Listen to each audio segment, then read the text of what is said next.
When Ronan Hale opened his cabin door that frozen February night in 1888, he expected death itself on his doorstep. Not a woman dressed in Boston silk, abandoned by the man who'd promised her everything.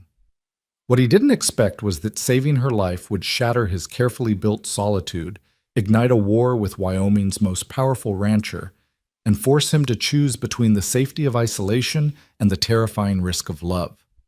This is their story. Stay until the end and comment what city you're watching from. I want to see how far this tale travels. The wind didn't howl in Wyoming territory during February of 1888. It screamed. It tore across the high plains like a living thing with teeth and claws, ripping at anything foolish enough to stand against it.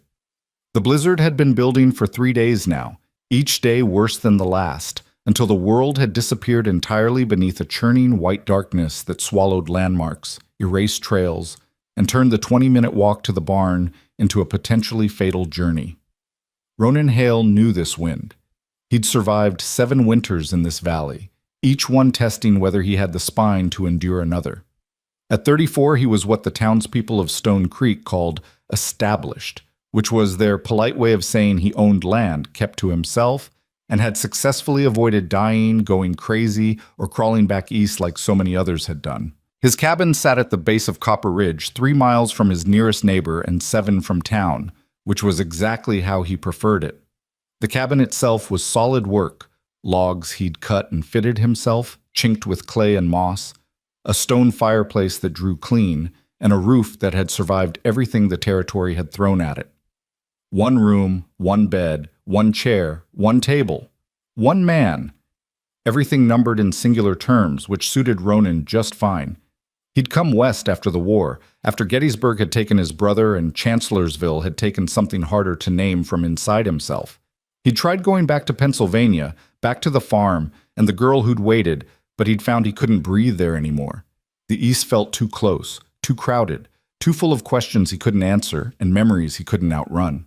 So he'd come here, to this place where the sky stretched forever, and a man could ride for days without seeing another soul.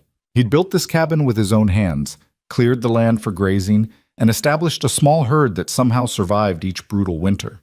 It wasn't much, not by the standards of the big ranchers who controlled most of the valley, but it was his. He owed no man, answered to no one, and that was worth more than gold.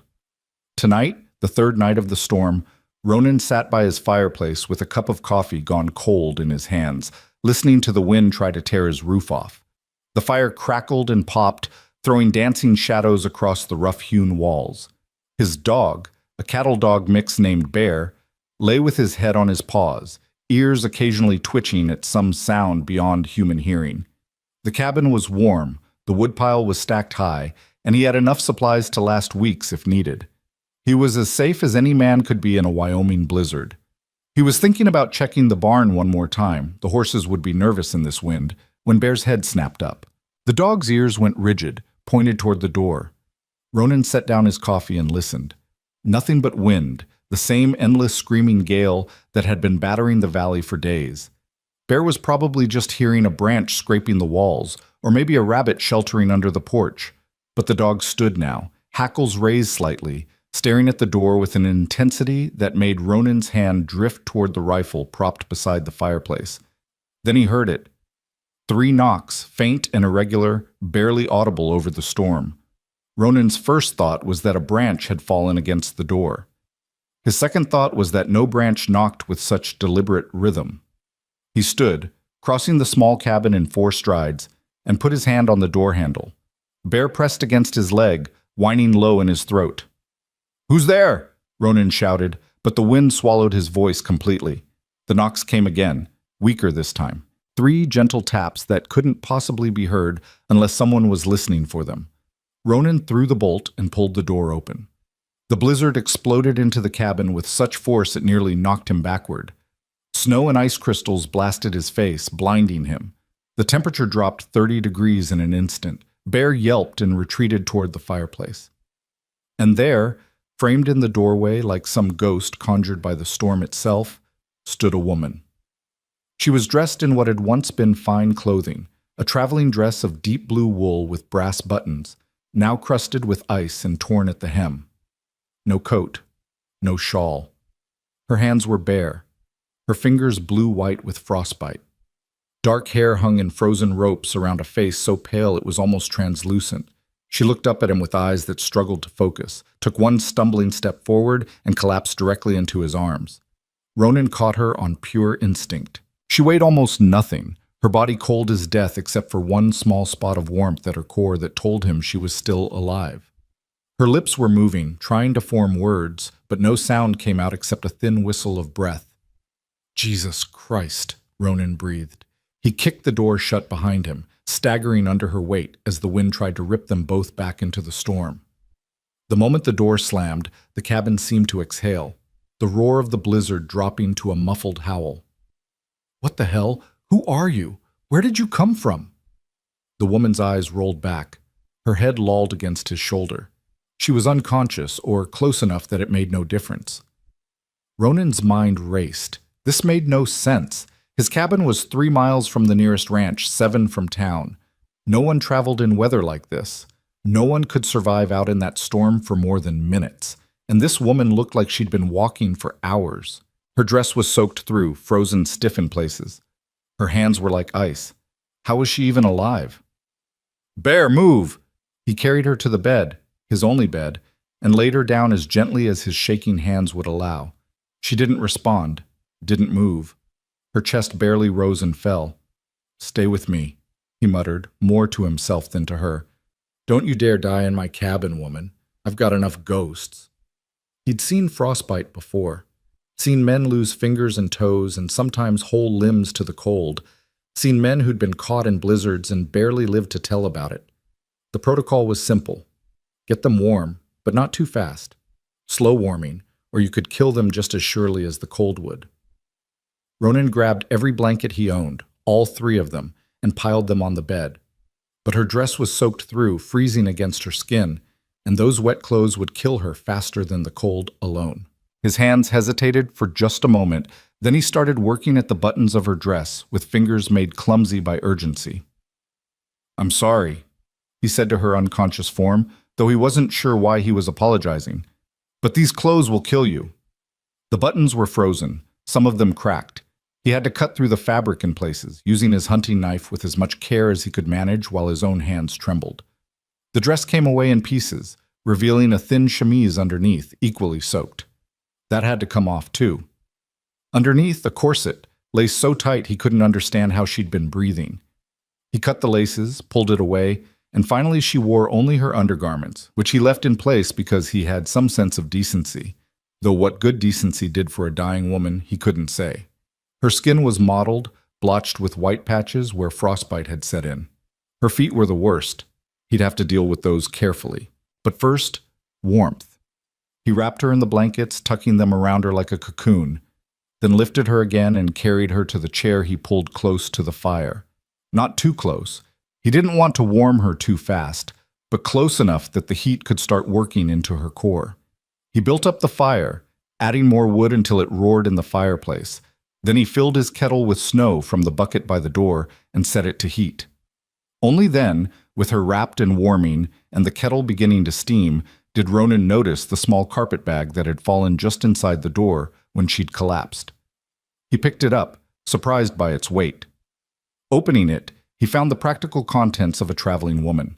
A hairbrush, a few items of clothing neatly folded, a small leather purse containing $17 in bills and coins, and at the bottom, an envelope addressed in careful script. Miss Evelyn Ward, Boston, Massachusetts. So she had a name, Evelyn Ward, and she'd come from Boston, which explained the fine dress and the impractical shoes. But it didn't explain what she was doing at his door in the middle of a blizzard, 3 miles from anywhere. Ronan set the bag aside and knelt beside the chair. Evelyn, because now he couldn't think of her as just the woman, hadn't moved. Her breathing was shallow but steady. That was good. That meant she was alive, fighting. He took one of her hands in his and began rubbing it gently, carefully, trying to restore circulation without causing damage. "Who are you?" he murmured. "And what the hell happened to you?" The wind screamed outside, battering the cabin walls, as if angry that this one life had escaped its clutches. Ronan worked methodically, warming her hands, then her feet, checking constantly for the signs of frostbite damage. The tips of 3 fingers were white and hard, likely lost, or at least damaged. 2 toes on her left foot, the same, but the rest seemed salvageable, if he was careful, if he was lucky. When the water in the kettle was warm, not hot, just warm, he soaked cloths and applied them to her hands and feet, changing them frequently as they cooled. He did this for an hour, maybe more, losing track of time in the rhythm of the work. Heat cloth, apply, wait, remove, repeat. Slowly, gradually, color began to return to her skin. The deadly white faded to pink, then to something closer to natural flesh tone. She stirred once, murmuring something he couldn't understand but didn't wake. Ronan wrapped her hands and feet in dry cloths, then built up the fire again and moved her back to the bed, still cocooned in blankets. He pulled the chair beside the bed and sat down to watch her, to make sure she kept breathing, kept fighting. This was insane. This whole situation was absolutely insane. Women didn't just appear out of blizzards. They especially didn't appear at his door, miles from anywhere, in the middle of the worst storm he'd seen in years. And yet here she was, unconscious in his bed, her life literally in his hands. Ronan looked at the envelope again, then at the woman, at Evelyn. She was younger than he'd first thought, maybe mid-20s. Dark hair that would probably be beautiful when it wasn't frozen and matted.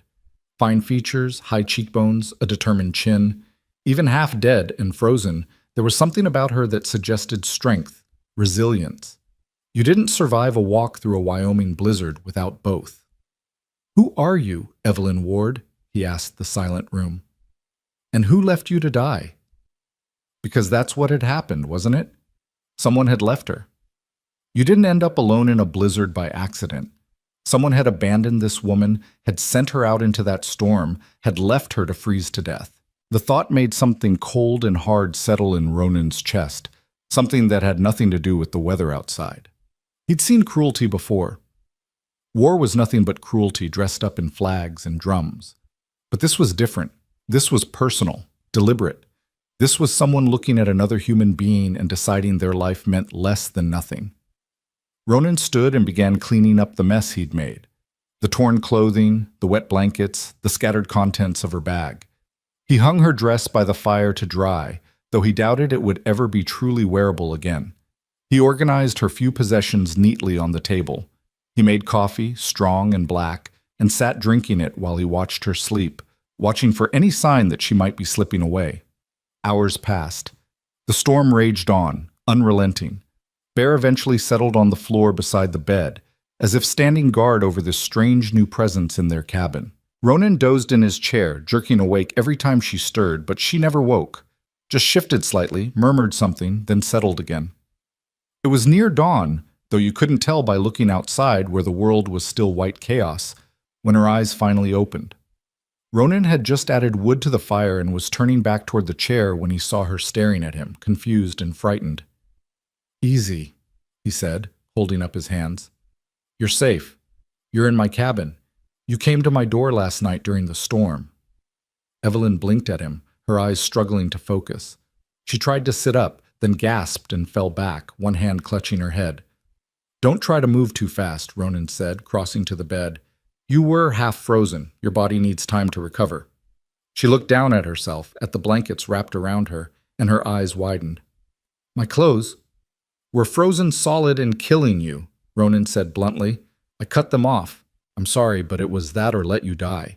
Your dress is drying by the fire, and I left your undergarments. I'm not—" He stopped, frustrated by his own awkwardness. "I did what needed doing, nothing more." Evelyn studied his face for a long moment, then nodded slowly. "Thank you," she whispered. Her voice was rough, barely audible. "Water?" Ronan poured water from the kettle, cooler now, safe to drink, into a tin cup and brought it to her. She tried to hold it herself, but her hands shook so badly he had to steady it for her, helping her take small sips. "Not too much at once," he cautioned. "Let your stomach adjust." She drank half the cup, then fell back against the pillow, exhausted by that small effort. "Where am I?" "My cabin, 3 miles northeast of Stone Creek." My name's Ronan Hale. Evelyn, she said. Evelyn Ward. I know, I found your bag. He gestured to the table where her possessions sat neatly arranged. You're from Boston. Something flickered across her face. Pain, loss, something complicated. I was, she said softly. I'm not sure what I am now. Ronan pulled the chair closer and sat down. Can you tell me what happened? How you ended up at my door in the middle of a blizzard? Evelyn closed her eyes. For a moment he thought she'd fallen asleep again, but then she spoke, her voice steady despite its weakness. I was supposed to be married, mail-order bride. I answered an advertisement from a rancher here in Wyoming. His name was Silas Blackwood. Ronan's jaw tightened. He knew that name. Everyone in the valley knew Silas Blackwood. The man owned the largest ranch in 3 counties, had his hand in half the businesses in Stone Creek, and wielded his wealth and influence like a weapon. He was also known for his cruelty, his quick temper, and his absolute conviction that money could buy him anything he wanted. Go on, Ronan said quietly. I arrived yesterday on the afternoon train. He was supposed to meet me at the station, but he sent his foreman instead. The foreman drove me out toward the ranch, but about halfway there, Mr. Blackwood was waiting on the road. She paused, and Ronan saw her hands clench the blankets. He looked at me like I was livestock he was considering purchasing. Then he said I wasn't what he'd ordered, too thin, too Eastern, too educated. Apparently I'd made the mistake of using words with more than 2 syllables in my letters. Ronan felt that cold, hard thing in his chest grow colder, harder. He told his foreman to take me back to town, but then he changed his mind. Said he'd already paid for my train ticket, considered that payment enough for breaking the contract. Her voice wavered slightly. He gave me $10 and a note dissolving our agreement. Then he told his foreman to let me out, right there, on the road, with the storm already starting. Jesus Christ, Ronan breathed. And the foreman just did it? He argued, Evelyn said. To his credit, he argued.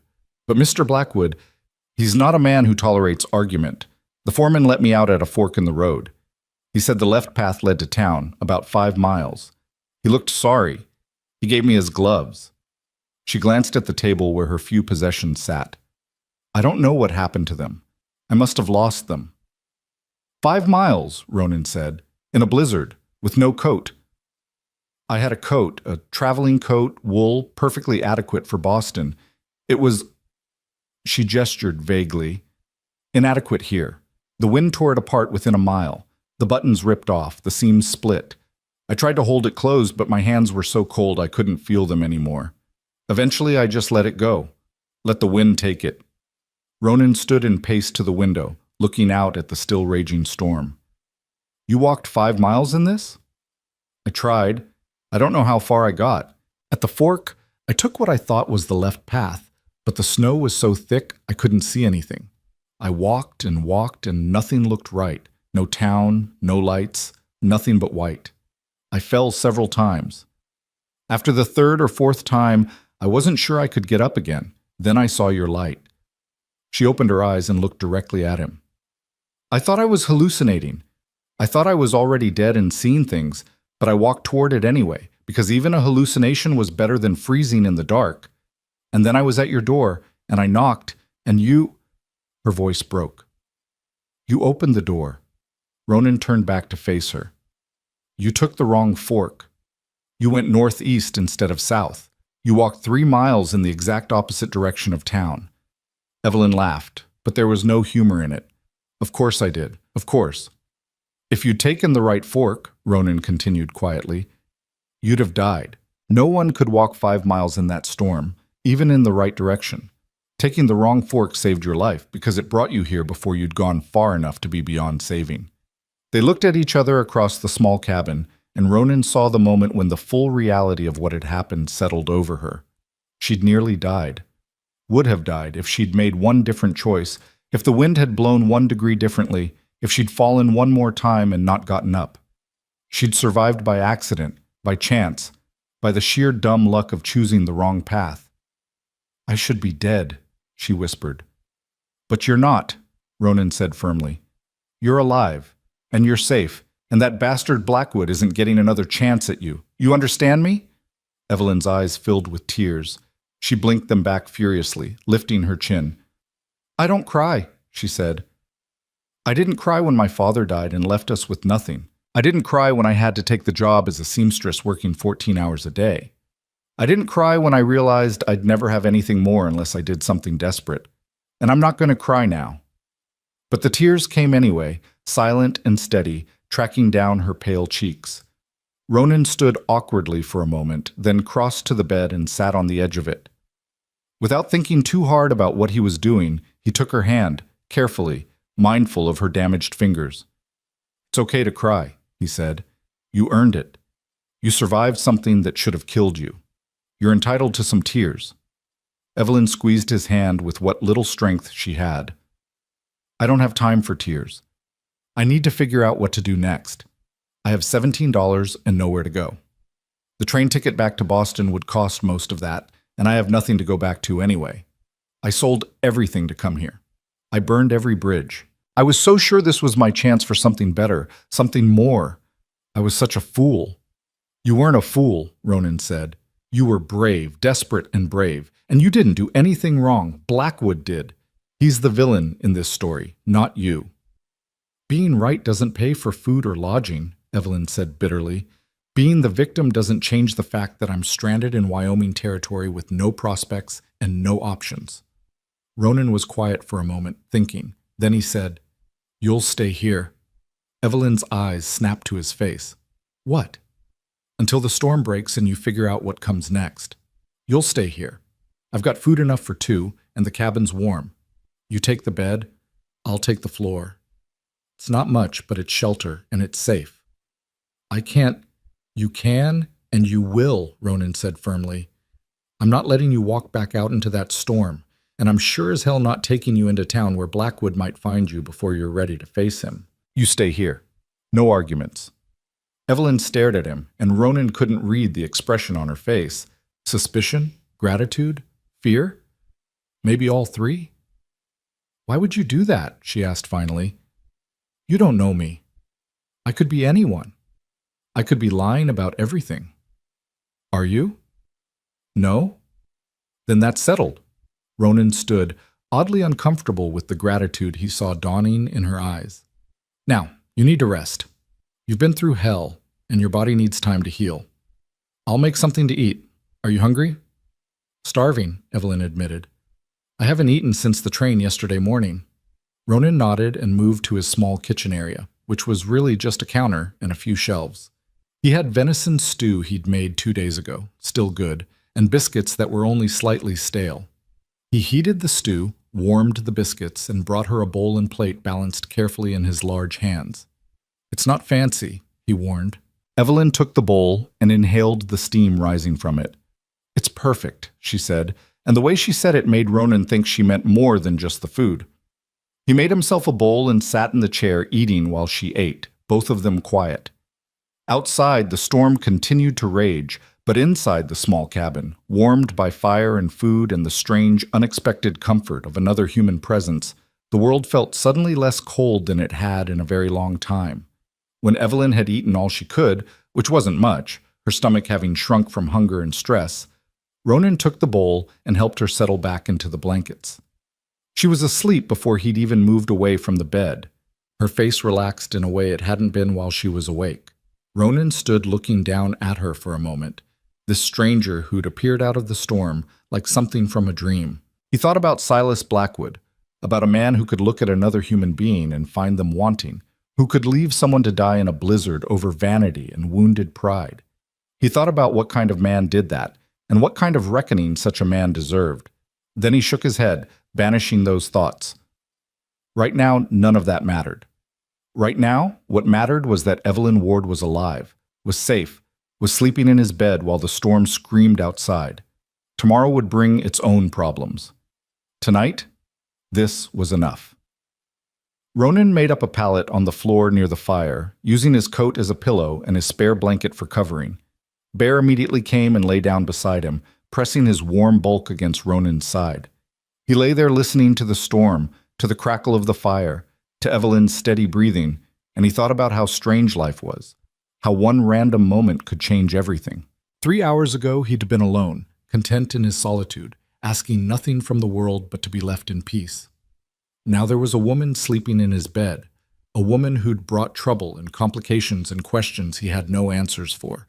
He should be angry about it, resentful. Instead, listening to her breathe, knowing she was alive because he'd opened a door, Ronan felt something he hadn't felt in years. He felt needed, useful, like his existence mattered for something beyond just surviving. It was a dangerous feeling. He knew that caring about people, needing people, letting them need you, that's where pain lived. That's where loss waited. He'd learned that lesson the hard way, had built his whole life around avoiding it. And yet here he was, already worrying about what would happen to this stranger when the storm broke, already thinking about how to protect her, already caring whether she lived or died. Damn fool, he muttered to himself, but without any real heat. Bear huffed softly, as if agreeing.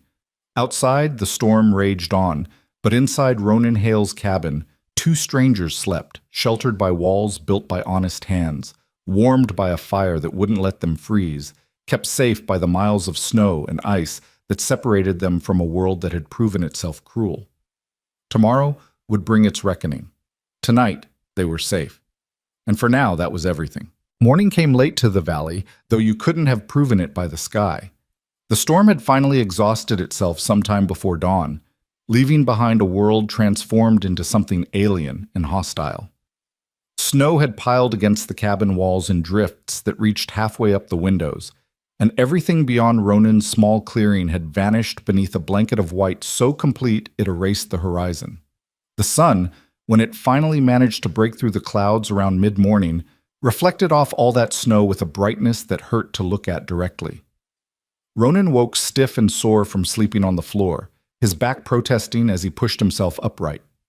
Bear was already awake, sitting by the door with his tail wagging hopefully. The dog needed to go out, and Ronan needed to check on the horses and the few cattle that had been close enough to the barn to shelter there. But first he glanced toward the bed where Evelyn still slept, her dark hair spread across his pillow, her face peaceful in a way that made her look younger than her years. Color had returned fully to her cheeks overnight. That was good. The frostbite on her fingers and toes would heal, though she'd likely lose the tips of 2 fingers and at least 1 toe. He'd seen worse. Hell, he'd survived worse himself. He had a scar on his left hand where frostbite had taken half his pinky finger during his first winter here. You learned to be more careful after that, or you didn't survive long enough to learn anything at all. He built up the fire quietly, adding wood without waking her, then pulled on his heavy coat and boots. "Come on, Bear," he whispered, and the dog practically vibrated with excitement as Ronan opened the door just wide enough for them to slip through. The cold hit like a physical blow. The storm might have passed, but the temperature had dropped even further in its wake, and Ronan's breath formed clouds of vapor that froze in his beard almost instantly. He had to use his shoulder to force the door open against the drift that had built up overnight. And even then, he only managed to create an opening wide enough to squeeze through sideways. The world outside was silent in a way that felt unnatural after 3 days of the storm's constant roar. Nothing moved. No birds, no wind, no sound except the soft crunch of snow under his boots, and Bear's excited panting as the dog bounded through drifts that came up to his chest. The barn was barely visible 30 yards away, just a dark shape against all that white. Ronan made his way there slowly, testing each step. Snow could hide a lot: fallen branches, holes in the ground, patches of ice that could turn an ankle, or worse. He'd known men who'd frozen to death 20 feet from their own front doors because they'd fallen and couldn't get back up. Wyoming didn't forgive carelessness. The barn door was frozen shut, ice having formed in the gaps around the frame. Ronan had to kick it 3 times before it grudgingly opened, and when it did, he was hit with the warm, hay-scented smell of animals and the low nickering of horses who were very ready to be fed and watered. His 2 horses, a bay gelding named Red and a gray mare called Smoke, stood in their stalls looking indignant at having been left alone for so long. In the back, 3 cattle huddled together for warmth, their breath rising in clouds. Yeah, I know," Ronan muttered, grabbing a pitchfork. "I'm late. Sue me." He spent the next hour doing the necessary work, feeding and watering the animals, mucking out stalls, checking for injuries or signs of illness. Everything looked good. The barn had held, the animals had survived, and his small herd was intact. He'd lost stock in previous storms, come out to find cattle frozen standing up, or horses with lungs damaged from breathing air that was too cold. This time, he'd been lucky. By the time he made his way back to the cabin, the sun was higher and the glare off the snow was nearly blinding. He kicked the snow off his boots before entering and found Evelyn awake, sitting up in bed with the blankets pulled around her shoulders, staring at the door with an expression that suggested she'd been worrying. "I thought you'd left," she said, and there was something raw in her voice that made Ronan pause. "Just checking the animals," he said, stamping his feet to warm them. "The barn's 30 yards from the cabin. I wasn't leaving you." Evelyn looked down at her hands, embarrassed. "I'm sorry. I don't know why I thought. It's just that when I woke up and you were gone, She stopped, shaking her head. "Never mind. I'm being foolish." Ronan crossed to the fire and held his hands out to warm them, understanding what she wasn't saying. She'd been abandoned once already in the last 48 hours. Waking up alone had probably felt like it was happening again. "You're not foolish," he said quietly, "and I'm not going anywhere. Neither are you. Not until this weather breaks properly, and we can figure out what comes next." "How long will that be?" "Hard to say. Storms passed, but it left at least 2 feet of new snow. The trails will be impassable for days, maybe a week. And even when they clear, traveling will be dangerous." He glanced at her, taking in her pale face and the way she held her bandaged hands carefully in her lap. "You're in no condition to travel anyway. Those fingers need time to heal, and you need to regain your strength." "I don't want to impose—" "You're not imposing," Ronan said, more sharply than he'd intended. Then, softer, "You're not imposing. I've got food enough, and it's not like I had pressing social engagements planned. You stay as long as you need. That's the end of it." Evelyn studied him for a long moment, her dark eyes searching his face for something. Whatever she saw there must have satisfied her because she nodded slowly. "Thank you, Mr. Hale. Truly. I don't know what I would have done if—" "Ronan," he interrupted. "Just Ronan. And you don't need to thank me for basic human decency. Though given what Blackwood did, I guess basic decency is in shorter supply than it should be." He moved to the kitchen area and started pulling out supplies. "You need to eat. Real food, not just broth. Think you can handle eggs and bacon?" "I think I could handle a bear if you cooked it," Evelyn said, and there was a hint of humor in her voice that made Ronan smile despite himself. He cooked breakfast while she watched, feeling oddly self-conscious about the domestic act. He wasn't used to anyone seeing how he lived, seeing the small routines that made up his days. But Evelyn didn't seem to judge. She just watched with quiet interest, occasionally asking questions about the cabin or the valley or how long he'd been here. When the food was ready, Ronan brought her a plate and then settled in the chair with his own.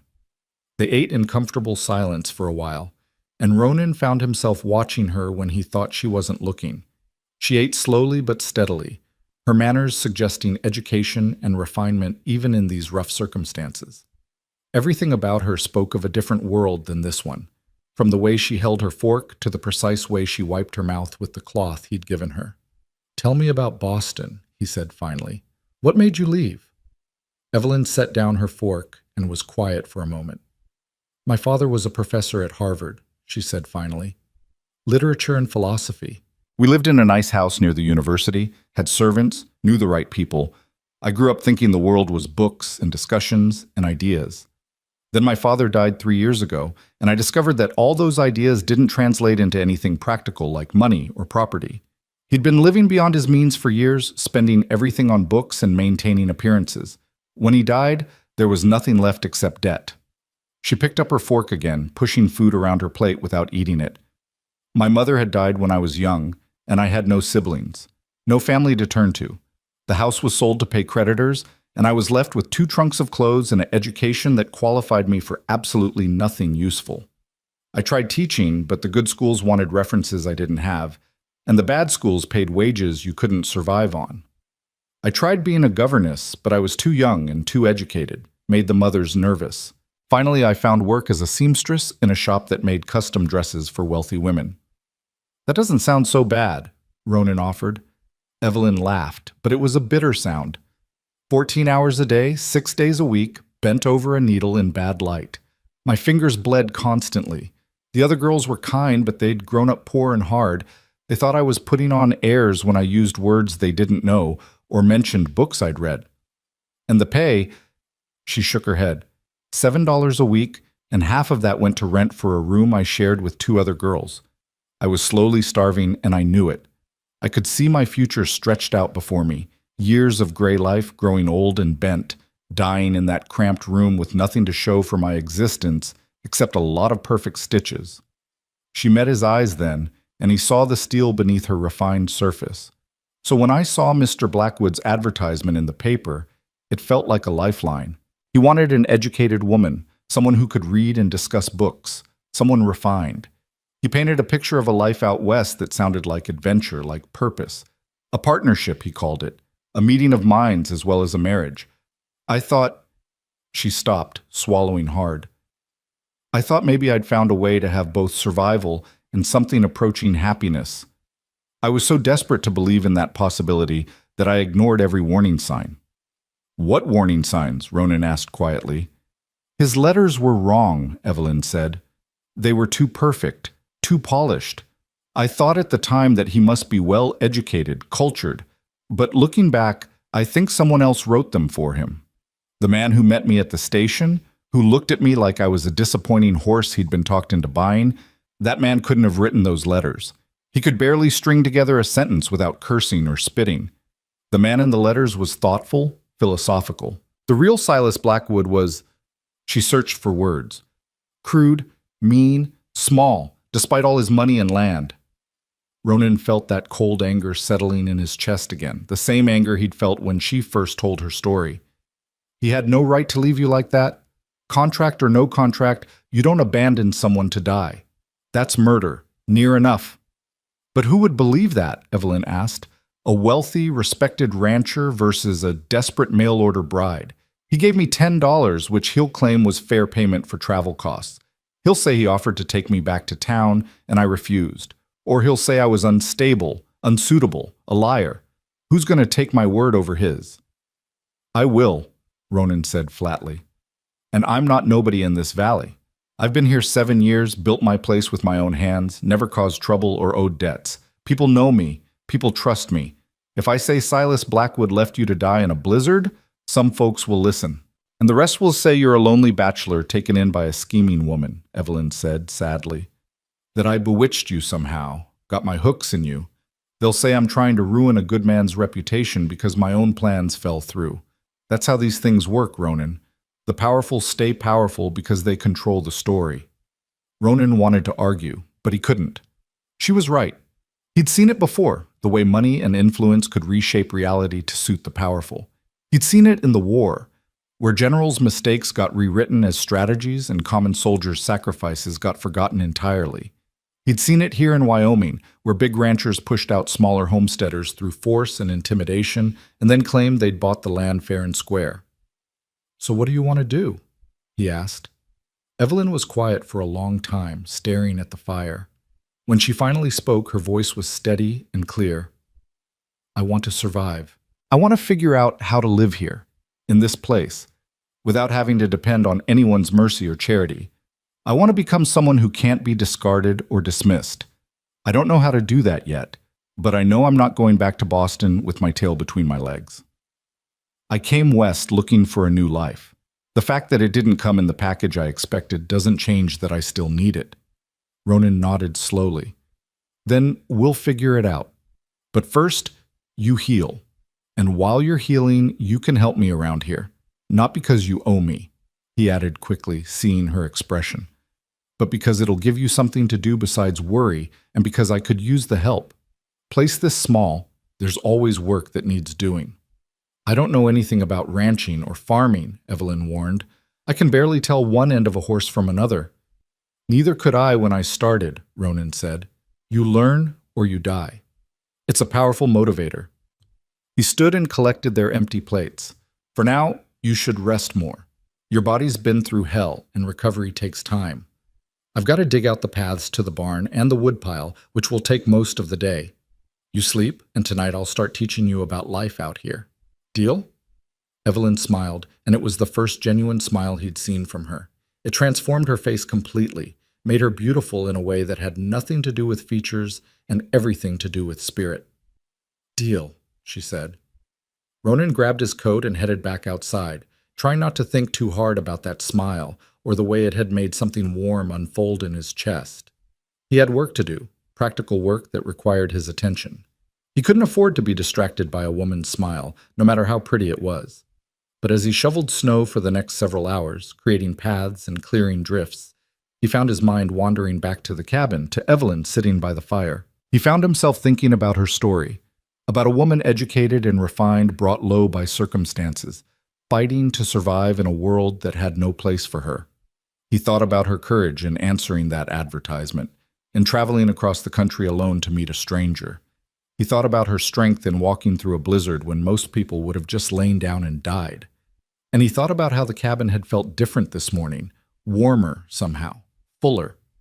For 7 years it had been perfectly adequate, a shelter, a place to sleep and eat and wait out the winters. But having Evelyn there, hearing another voice, seeing another face across the table, it had reminded him of something he'd forgotten. It had reminded him that human beings weren't meant to be alone, that connection and companionship weren't weaknesses to be avoided but needs as fundamental as food and water. The realization unsettled him. He'd built his life around solitude, convinced himself it was what he wanted. Now, after less than 24 hours of sharing his space with a stranger, he was already questioning those choices. That was dangerous. That was how you got hurt. Bear bounded through the snow nearby, chasing some scent only he could detect, and Ronan envied the dog's simplicity. Bear didn't worry about the future or question the past. He just lived, moment to moment, content with warm places to sleep and regular meals and the occasional pat on the head. "Must be nice," Ronan muttered, "being a dog." By the time Ronan returned to the cabin, shadows were lengthening across the snow and he was exhausted. His shoulders ached from shoveling, his fingers were numb despite his gloves, and his beard was crusted with ice from his frozen breath. He stamped snow off his boots and pushed through the door and stopped short at what he found inside. The cabin was transformed. Evelyn had clearly not spent the day resting as he'd told her to. The floor had been swept clean, his scattered possessions organized and arranged with care.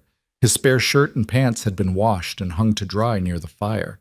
The bed was neatly made with military precision, and something was cooking in a pot over the fire that smelled absolutely incredible, rich and savory, with herbs he didn't even know he had. Evelyn stood by the fireplace stirring the pot, wearing the dress she'd arrived in, which she'd somehow managed to repair despite its torn condition. She'd sewn up the rips with tiny, almost invisible stitches, and though the dress would never be what it once was, it was at least wearable now. Her hair was braided and pinned up, and she looked almost normal except for the bandages still wrapped around her damaged fingers. "What did I tell you about resting?" Ronan asked, but there was no heat in his voice. Evelyn turned and smiled at him, that same transformative smile from the morning. "I rested for 2 hours, then got bored and decided to make myself useful. I hope you don't mind. I found vegetables in your cellar and dried herbs on the shelf, and I thought I'd make a proper stew. The one you made was good, but it was missing. Well, everything except meat and water." Ronan laughed despite himself. "Fair point. I'm not much of a cook." "I noticed. You also weren't much of a housekeeper, if you don't mind me saying so." She gestured at the transformed cabin. "When was the last time you swept?" "Spring, maybe?" Ronan offered, and she rolled her eyes. "Men?" she said, but fondly. "Sit down. This is almost ready, and you look half frozen." Ronan obeyed, settling into the chair she'd somehow made more comfortable by adding a folded blanket as a cushion. He watched her move around the small kitchen area with surprising confidence, given how unfamiliar the space must be to her. She ladled stew into 2 bowls, cut thick slices from the bread she'd somehow baked while he was outside, and brought everything to the table with an efficiency that spoke of practice. When he tasted the stew, Ronan actually groaned. It was rich and complex, the meat tender, the vegetables perfectly cooked, the broth flavored with herbs and something else he couldn't identify, but which made the whole thing sing. It was, without exaggeration, the best thing he'd eaten in 7 years. How? He asked between bites. How did you make this with the basic supplies I had? Evelyn shrugged. When you work 14 hours a day for $7 a week, you learn to make meals from scraps. The other seamstresses taught me. One girl, Mary, her mother had been a cook in a big house before times got hard.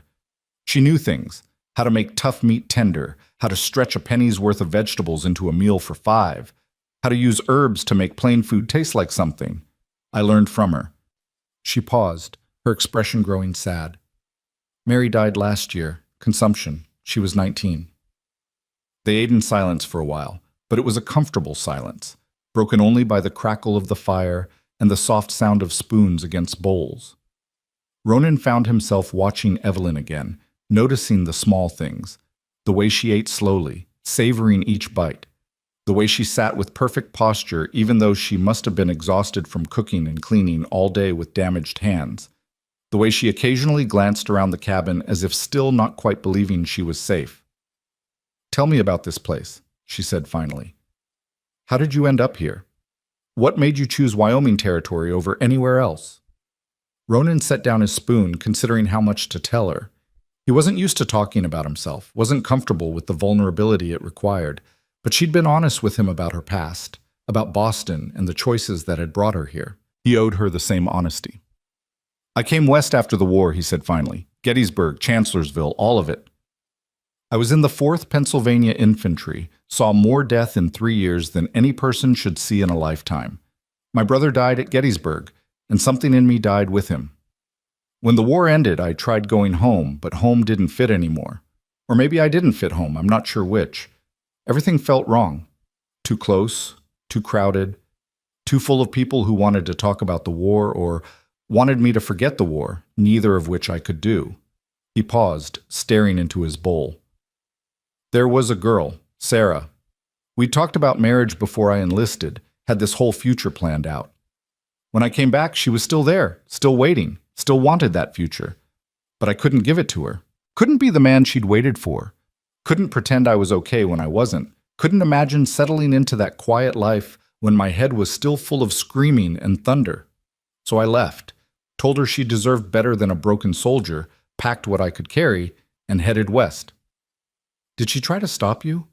Evelyn asked softly. Yes, Ronan said. She cried, said she didn't care if I was different, said we could figure it out together. But I was 24 and convinced I was doing the noble thing by leaving her free to find someone whole. Looking back, I'm not sure it was noble or just cowardice. Either way, I left. He took a breath and continued. I drifted for a while, worked cattle drives, did some mining, tried my hand at various things, eventually made my way up here to Wyoming territory, and something about it felt right. The space, the quiet, the way you could ride for hours without seeing another soul. I found this valley, this particular spot, and thought maybe I could build something here. Something simple and clean that didn't require me to be anything other than what I was. So I filed a homestead claim, built this cabin, started a small herd. 7 years later, here I am. Alone, Evelyn said, and it wasn't a question. Alone, Ronan confirmed. By choice, mostly. The other ranchers in the valley, there's 4 or 5 of us scattered around, plus Blackwood's big operation. They're friendly enough when we cross paths in town, but we all keep to ourselves mostly. That's how it works out here. You help when help's needed, but you don't intrude otherwise. Evelyn was quiet for a moment, then said, That sounds lonely. It is, Ronan admitted, surprising himself with the honesty. But lonely felt safer than the alternative. You can't lose what you don't have, can't disappoint people who aren't there, can't fail at relationships you never start. He looked up and met her eyes. Sounds foolish when I say it out loud. It sounds like survival, Evelyn said. I understand survival. I understand doing what you have to do to protect yourself from more pain. But Ronan, she hesitated, then continued, you can't live your whole life in fear of loss. That's not living. That's just existing. Waiting to die without ever really being alive. Says the woman who came all the way to Wyoming to marry a stranger, Ronan pointed out. Exactly, Evelyn said firmly. I took a risk. A huge, terrifying risk. And yes, it went catastrophically wrong, but at least I tried. At least I reached for something more than just safe existence. And I'll try again somehow, because the alternative is going back to slowly dying in a cramped room in Boston, and I can't accept that. Won't accept it. They looked at each other across the table, and something passed between them. Understanding, perhaps, or recognition. Two people who'd been broken by life in different ways, who'd chosen different paths to protect themselves, but who both understood what it meant to hurt, to survive, to keep going even when going seemed impossible. "You're braver than me," Ronan said quietly. "No," Evelyn countered.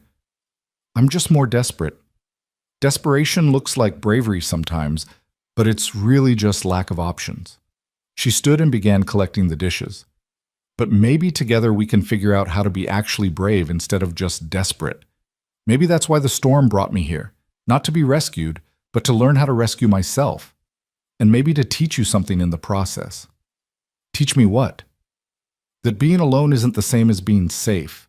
That walls built to keep pain out also keep life out. That you can't heal by yourself, you need other people, whether you want to or not." She smiled at him over her shoulder. "Consider it payment for room and board. You save my life, I save yours. Fair trade." Ronan wanted to argue, wanted to say his life didn't need saving, but he couldn't quite make the words come. Because maybe she was right. Maybe he had been just existing, not living. Maybe 7 years of solitude had been protection, but also prison. Maybe this stranger in his cabin, this woman who'd appeared out of a blizzard like an answer to a question he hadn't known he was asking, maybe she could see things he'd blinded himself to. "Fair trade," he agreed finally, and her smile widened. The next few days fell into an unexpected rhythm. Each morning, Ronan woke early and did the necessary outdoor work, feeding animals, checking fences, cutting more firewood. Each evening, he returned to find the cabin warmer and more welcoming than it had been the day before, with Evelyn cooking meals that actually tasted like food instead of just fuel. They ate together, talked together, and slowly learned each other's patterns and habits. Evelyn proved to be quick study when Ronan began teaching her about life on a ranch. She learned how to milk the cow he'd kept in the barn, how to collect eggs from the chickens, how to mend harness leather and cardwool from last year's shearing. Her damaged fingers made the work difficult, but she never complained, just adapted her grip and kept trying until she got it right. In return, she transformed his bachelor existence. She mended clothes he'd worn ragged, organized his chaotic collection of supplies and tools, even cleaned his rifle and showed him she knew how to load and fire it, a skill her father had taught her, apparently, during summers at a cousin's farm. She taught him small domestic tricks he'd never known, ways to make coffee taste better, how to keep bread fresh longer, why you salted meat a certain way for preservation. They talked constantly during these domestic chores. She told him about books she'd read, ideas she'd encountered in her father's university world, stories about Boston and the life she'd left behind. He told her about the war in ways he'd never told anyone, finding that she listened without judgment or platitudes. He told her about Wyoming, about the valley's history and the people who'd settled here, about the harsh beauty of the land and the price it demanded from those who tried to tame it. And slowly, carefully, they became friends. On the 5th day after the storm, Evelyn stood at the window looking out at the snow-covered valley, her expression thoughtful. "What are you thinking?" Ronan asked from his chair, where he was oiling a saddle. "That I can't stay here forever," she said quietly. "That eventually I'll have to face the world beyond this cabin. Face Stone Creek, face the possibility of running into Silas Blackwood, face the question of what comes next for me." Ronan's hand stilled on the leather. "You could stay," he heard himself say. "Not forever maybe, but longer. Until spring, at least. You could help me with the ranch, learn the work, and when the weather breaks properly, you'd be in a better position to make decisions. You'd have skills, references from me, money saved if I pay you a fair wage for the work." Evelyn turned from the window, surprise clear on her face. "You do that? Pay me to stay and help? Why not? I could use the help and you need time to figure things out. Makes sense."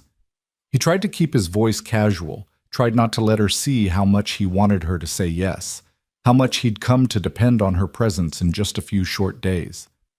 She studied his face for a long moment, and he had the uncomfortable feeling she could see right through his casual tone to the loneliness underneath. But when she spoke, her voice was gentle. "I'd like that. Thank you, Ronan." He nodded and went back to oiling the saddle, not trusting himself to speak. Outside, the sun was setting over the snow-covered valley, painting everything in shades of gold and pink. Inside the cabin, firelight flickered across walls that had known only one occupant for 7 years, but now held two, and the silence between them was warm and comfortable. Neither of them said what they were both thinking, that this arrangement couldn't last forever, that eventually the valley would thaw and reality would intrude, that Silas Blackwood wouldn't simply forget about the mail-order bride who disappeared into a blizzard. But for now, in this moment, they were safe and warm and not alone. And for now, that was enough.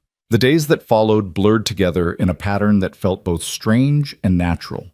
Each morning brought the same routines. Ronan rising before dawn to tend the animals, Evelyn waking shortly after to start breakfast and tackle whatever domestic projects she'd set for herself the day before. The cabin became a small world unto itself, sealed off from the valley by snow that still measured 3 feet deep in places, protected from the questions and complications of the outside world by simple geography and weather that refused to fully break. But within that small world, something was shifting. Ronan felt it in the way he found himself hurrying through his outdoor chores, eager to get back inside where Evelyn's voice and laughter waited. He felt it in the way his chest tightened when he came through the door and saw her there, bent over some task, humming softly to herself. He felt it most acutely in the evenings when they sat by the fire, talking until the logs burned low and the only light came from embers, and he realized he'd been staring at her face instead of listening to her words. This was dangerous territory. He knew it intellectually, could list all the reasons why getting attached to Evelyn Ward was a mistake waiting to happen. She was vulnerable, dependent on him for survival. She'd nearly died days ago and was still recovering. She'd come here planning to marry another man and had no reason to want anything from Ronan except temporary shelter. And perhaps most importantly, she deserved better than a broken-down former soldier who'd spent 7 years hiding from the world in a cabin at the edge of nowhere. But knowing something intellectually and feeling it emotionally were two different things, and Ronan's heart seemed determined to ignore every logical argument his mind constructed. When Evelyn laughed at something he said, he felt 10 feet tall. When she asked his opinion on things, books, ideas, plans for improving the cabin, he felt valued in a way he hadn't since before the war. And when she smiled at him across the table, her dark eyes warm in the firelight, he felt something that terrified him more than any blizzard or threat of violence. He felt hope. It was the 10th day after the storm when everything began to change. Ronan had been checking the southern fence line, looking for damage from the heavy snow, when he noticed tracks in a clearing about half a mile from his property. Fresh tracks, made within the last few hours. Horse tracks, multiple animals, moving in a pattern that suggested they were searching for something rather than just passing through. Ronan knelt beside the tracks, his jaw tightening. He knew these tracks. He'd seen them before in town, distinctive because one of the horses had a shoe with a broken nail that left a telltale mark in snow or mud. These were Silas Blackwood's horses, which meant Blackwood's men were out here, searching. And there was only one thing they could be searching for: Evelyn. Ronan stood and looked back toward his cabin, hidden by trees and distance, but suddenly feeling terribly exposed. He'd known this moment would come eventually, known that Blackwood wouldn't just let things lie. But he'd hoped for more time, hoped the weather and isolation would keep them safe longer. That hope had apparently been naive. He made his way back to the cabin quickly, his mind racing. When he pushed through the door, Evelyn looked up from where she'd been kneading bread dough, and whatever she saw in his face made her own expression shift to concern. "What's wrong?" "Blackwood's men are searching the valley," Ronan said, shrugging out of his coat. "Found their tracks about half a mile south of here. They're looking for you." Evelyn's hands stilled in the dough. "How do you know they're looking for me? Maybe they're not just doing anything," Ronan interrupted. "Blackwood owns the land to the east and south. He's got no reason to have men out searching near my property unless he's looking for something specific, and the timing's too convenient to be coincidence. The trails have been clear enough for travel for 3 days now. He's finally gotten around to checking whether you survived that storm." "Why would he care?" Evelyn asked, but her voice was uncertain. "He left me to die. Why would he come looking now?" Ronan poured himself coffee, needing something to do with his hands. Could be he's worried about witnesses. Could be someone saw his foreman drop you off and asked questions. Could be he's just tying up loose ends, making sure there's no evidence of what he did. Or maybe, he paused, considering, maybe he's heard rumors that you survived and wants to control the story before you can tell your side. Evelyn wiped flour from her hands and came to stand beside him at the window, looking out at the snowy valley. "What do we do?" The "we" in that question made something warm settle in Ronan's chest despite the circumstances. She wasn't assuming he'd hand her over or make her face this alone. She was including him in her plans, treating them as a unit. It was a small word, but it carried weight. "We have options," Ronan said. "I can hide you if they come here. There's a root cellar that's not obvious, and they've got no legal right to search my property without cause. Or you can stay visible and we tell them the truth, that you nearly died, that I took you in, and that you're working for me now as a hired hand. That's all legal and proper. Nothing Blackwood can object to without revealing his own actions." "But if we tell them I'm here, won't that put you in danger?" Evelyn asked. "If Blackwood is worried about witnesses or trying to cover up what he did, having you know the truth makes you a problem too." "I can handle Silas Blackwood," Ronan said with more confidence than he felt. "He's used to pushing around people who can't push back. Homesteaders who owe him money, small ranchers who need his goodwill to survive. But I don't owe him anything, and my land is clear and paid for. He can threaten all he wants, but he's got no leverage over me." Evelyn turned to look at him directly. "You're sure about this? About standing up to the most powerful man in the valley for someone you've known less than 2 weeks?" Ronan met her eyes, and the words came easier than he'd expected. "I'm sure. What he did to you was wrong, Evelyn. Criminal, if we could prove it in a way that would matter to a court. I'm not going to let him intimidate you into silence or disappearing just to protect his reputation. And I'm not going to let him hurt you again in any way. That's a promise." Something shifted in Evelyn's expression, something soft and complicated that made Ronan's breath catch. She reached out and took his hand, her fingers, bandaged still but healing, curling around his calloused palm. "Thank you," she said quietly, "for everything you've done, everything you've risked. I don't have words for how much it means." Ronan squeezed her hand gently, acutely aware of how small it felt in his, how fragile she'd been when she'd collapsed at his door, and how strong she'd proven herself to be since. "You don't need words," he said. "You being alive is thanks enough." They stood like that for a moment, hands linked, looking at each other across a distance that felt simultaneously too far and too close. Then Bear barked sharply from outside, and they both jumped, the moment shattering. "Someone's coming," Ronan said, dropping her hand and moving to the window. Sure enough, 2 riders were approaching from the south, picking their way carefully through the snow. Even at a distance, Ronan recognized the man in front, Silas Blackwood himself, sitting tall in the saddle like he owned everything he surveyed. The second rider was younger, probably his foreman, the same one who'd abandoned Evelyn at the fork in the road. "It's him," Evelyn breathed, and Ronan heard the fear in her voice. "Ronan, I don't think I can face him." "You don't have to," Ronan said firmly. "Stay inside. I'll handle this. Lock the door behind me and don't open it unless I tell you to." "But trust me," Ronan said, pulling on his coat. He checked his rifle, loaded as always, and slung it over his shoulder in a casual carry that still communicated readiness. "I've dealt with men like Blackwood before. They're all bluster until someone stands up to them. Just stay inside and stay quiet." Evelyn nodded, her face pale but determined. As Ronan opened the door and stepped out, he heard the bolt slide home behind him, locking her safely inside. Good. Whatever happened next, he wanted her protected. Ronan walked out to meet the riders, positioning himself between them and his cabin, one hand resting casually near his rifle. Bear trotted at his heels, growling low. The dog didn't like these visitors, and Ronan trusted the animal's instincts. Silas Blackwood reined in his horse about 10 yards away, his foreman stopping beside him. Up close, Blackwood was exactly what Ronan had expected, a large man running to fat, with a florid face and small, calculating eyes. He wore expensive clothes that looked ridiculous out here in the snow, more suited to a city drawing room than a Wyoming ranch. Everything about him screamed money and the arrogance that came with it. "Ronan Hale," Blackwood said, his voice carrying the false heartiness of someone who thought charm could buy anything. "Good to see you. We've met a few times in town, though I don't think we've had the pleasure of a real conversation." "Mr. Blackwood," Ronan said neutrally, "what brings you out to my property?" "Just checking on my neighbors after that terrible storm," Blackwood said smoothly. "Making sure everyone came through all right. Lost some cattle myself, and I heard old Peterson's barn collapsed. Tragic business, winter storms." "I came through fine," Ronan said. "Everything's intact here.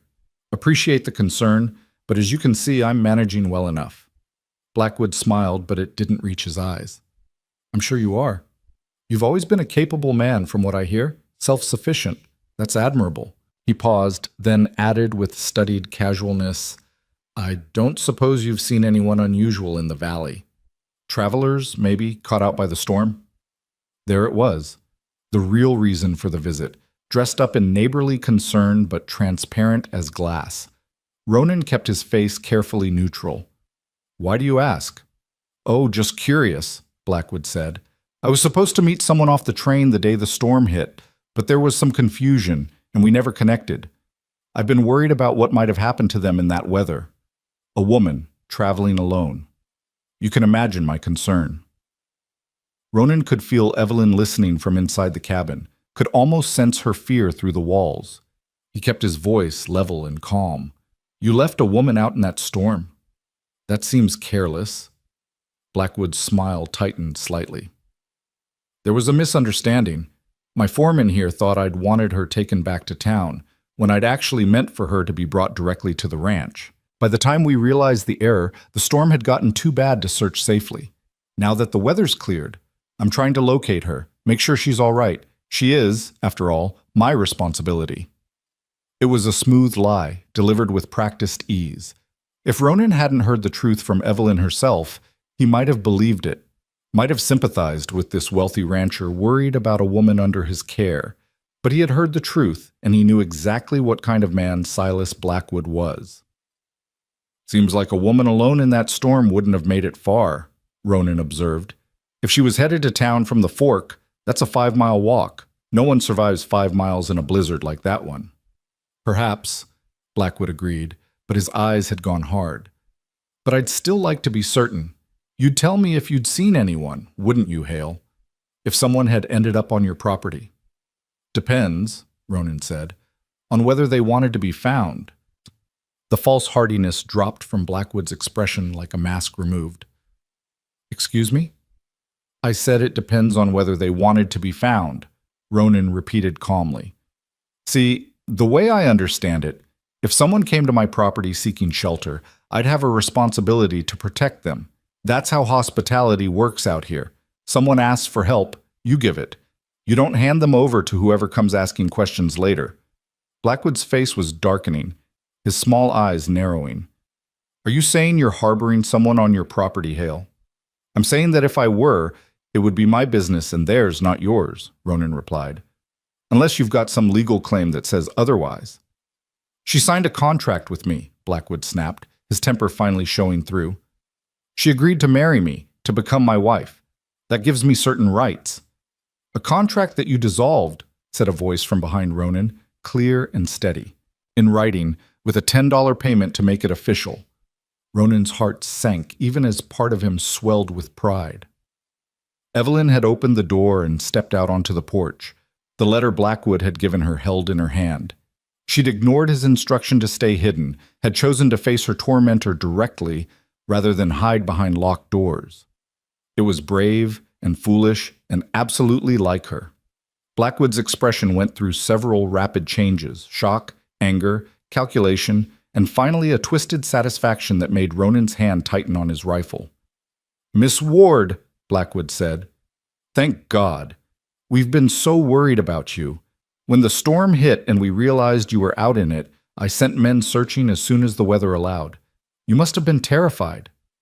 "I was," Evelyn said, and her voice was cold as the snow around them. terrified and freezing to death because you left me on that road to die. Your foreman didn't make a mistake, Mr. Blackwood. You told him to abandon me there. You looked me in the eyes and told me I wasn't what you'd ordered, as if I were merchandise instead of a person. Then you rode away and left me to freeze." "That's a lie," Blackwood said, but there was something desperate in his voice now. "You're confused, traumatized by your experience. It's understandable, but you're misremembering what happened.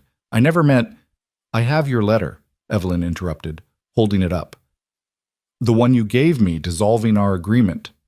The one where you called me unsuitable and said the $10 was more than fair compensation for the inconvenience. Your own words, Mr. Blackwood, in your own handwriting. Would you like me to read it aloud?" Blackwood's face had gone from florid to nearly purple. His foreman looked uncomfortable, shifting in his saddle. Ronan watched both men carefully, his hand still near his rifle, ready for whatever came next. "Give me that letter," Blackwood demanded. "It's private correspondence. You have no right to keep it." "It's evidence," Evelyn said. "Evidence of attempted murder. Because that's what you did, Mr. Blackwood. You left me to die in a blizzard, knowing I had no survival skills, no proper clothing, no shelter. You knew exactly what would happen to me, and you did it anyway. That's not a mistake or a misunderstanding. That's deliberate." "No one will believe you," Blackwood spat, his pretense of concern completely abandoned now. "A desperate mail-order bride with no prospects against a respected rancher? You're nobody, girl, you're nothing. Whatever story you think you can tell, I can tell a better one. I'll say you're a liar, a schemer, that you tried to extort money from me, and when I refused, you invented this whole tale. Who do you think the sheriff will believe?" "He'll believe me," Ronan said quietly. "And I'm not nobody." Blackwood turned his glare on Ronan. "You're harboring her, then? Hiding her from me?" "I'm giving shelter to someone who nearly died on my doorstep," Ronan corrected, "which is what any decent human being would do. And now that she's recovered, she's working for me as a hired hand. All legal and proper. You've got no claim on her, Blackwood. You dissolved your own contract, paid her off, and sent her away. That means she's free to work for whoever she wants. And right now, that's me." "You're making a mistake, Hale," Blackwood said, his voice dropping to something threatening. "You're new money in this valley, nobody important. I've been here for 20 years. I know everyone, control half the businesses, and I can make life very difficult for people who cross me. Very difficult." "Is that a threat?" Ronan asked, his voice dangerously soft. "It's a promise," Blackwood said. "You want to protect this girl? Fine. But you'll pay for it. I'll make sure you do. Every supplier in 3 counties will refuse to sell to you. Every neighbor will think twice about helping you. By the time I'm done, you'll be begging me to take her off your hands." Ronan took a step forward, and something in his movement made Blackwood's horse sidestep nervously. "Let me make you a promise, Blackwood. You try to hurt her, try to hurt me, try to use your money and influence to make our lives difficult, and I will make sure everyone in Wyoming territory knows exactly what you did. I'll tell your story in every saloon, every store, every church from here to Cheyenne. I'll make sure everyone knows that Silas Blackwood is the kind of man who leaves women to die in blizzards. See how your reputation survives that."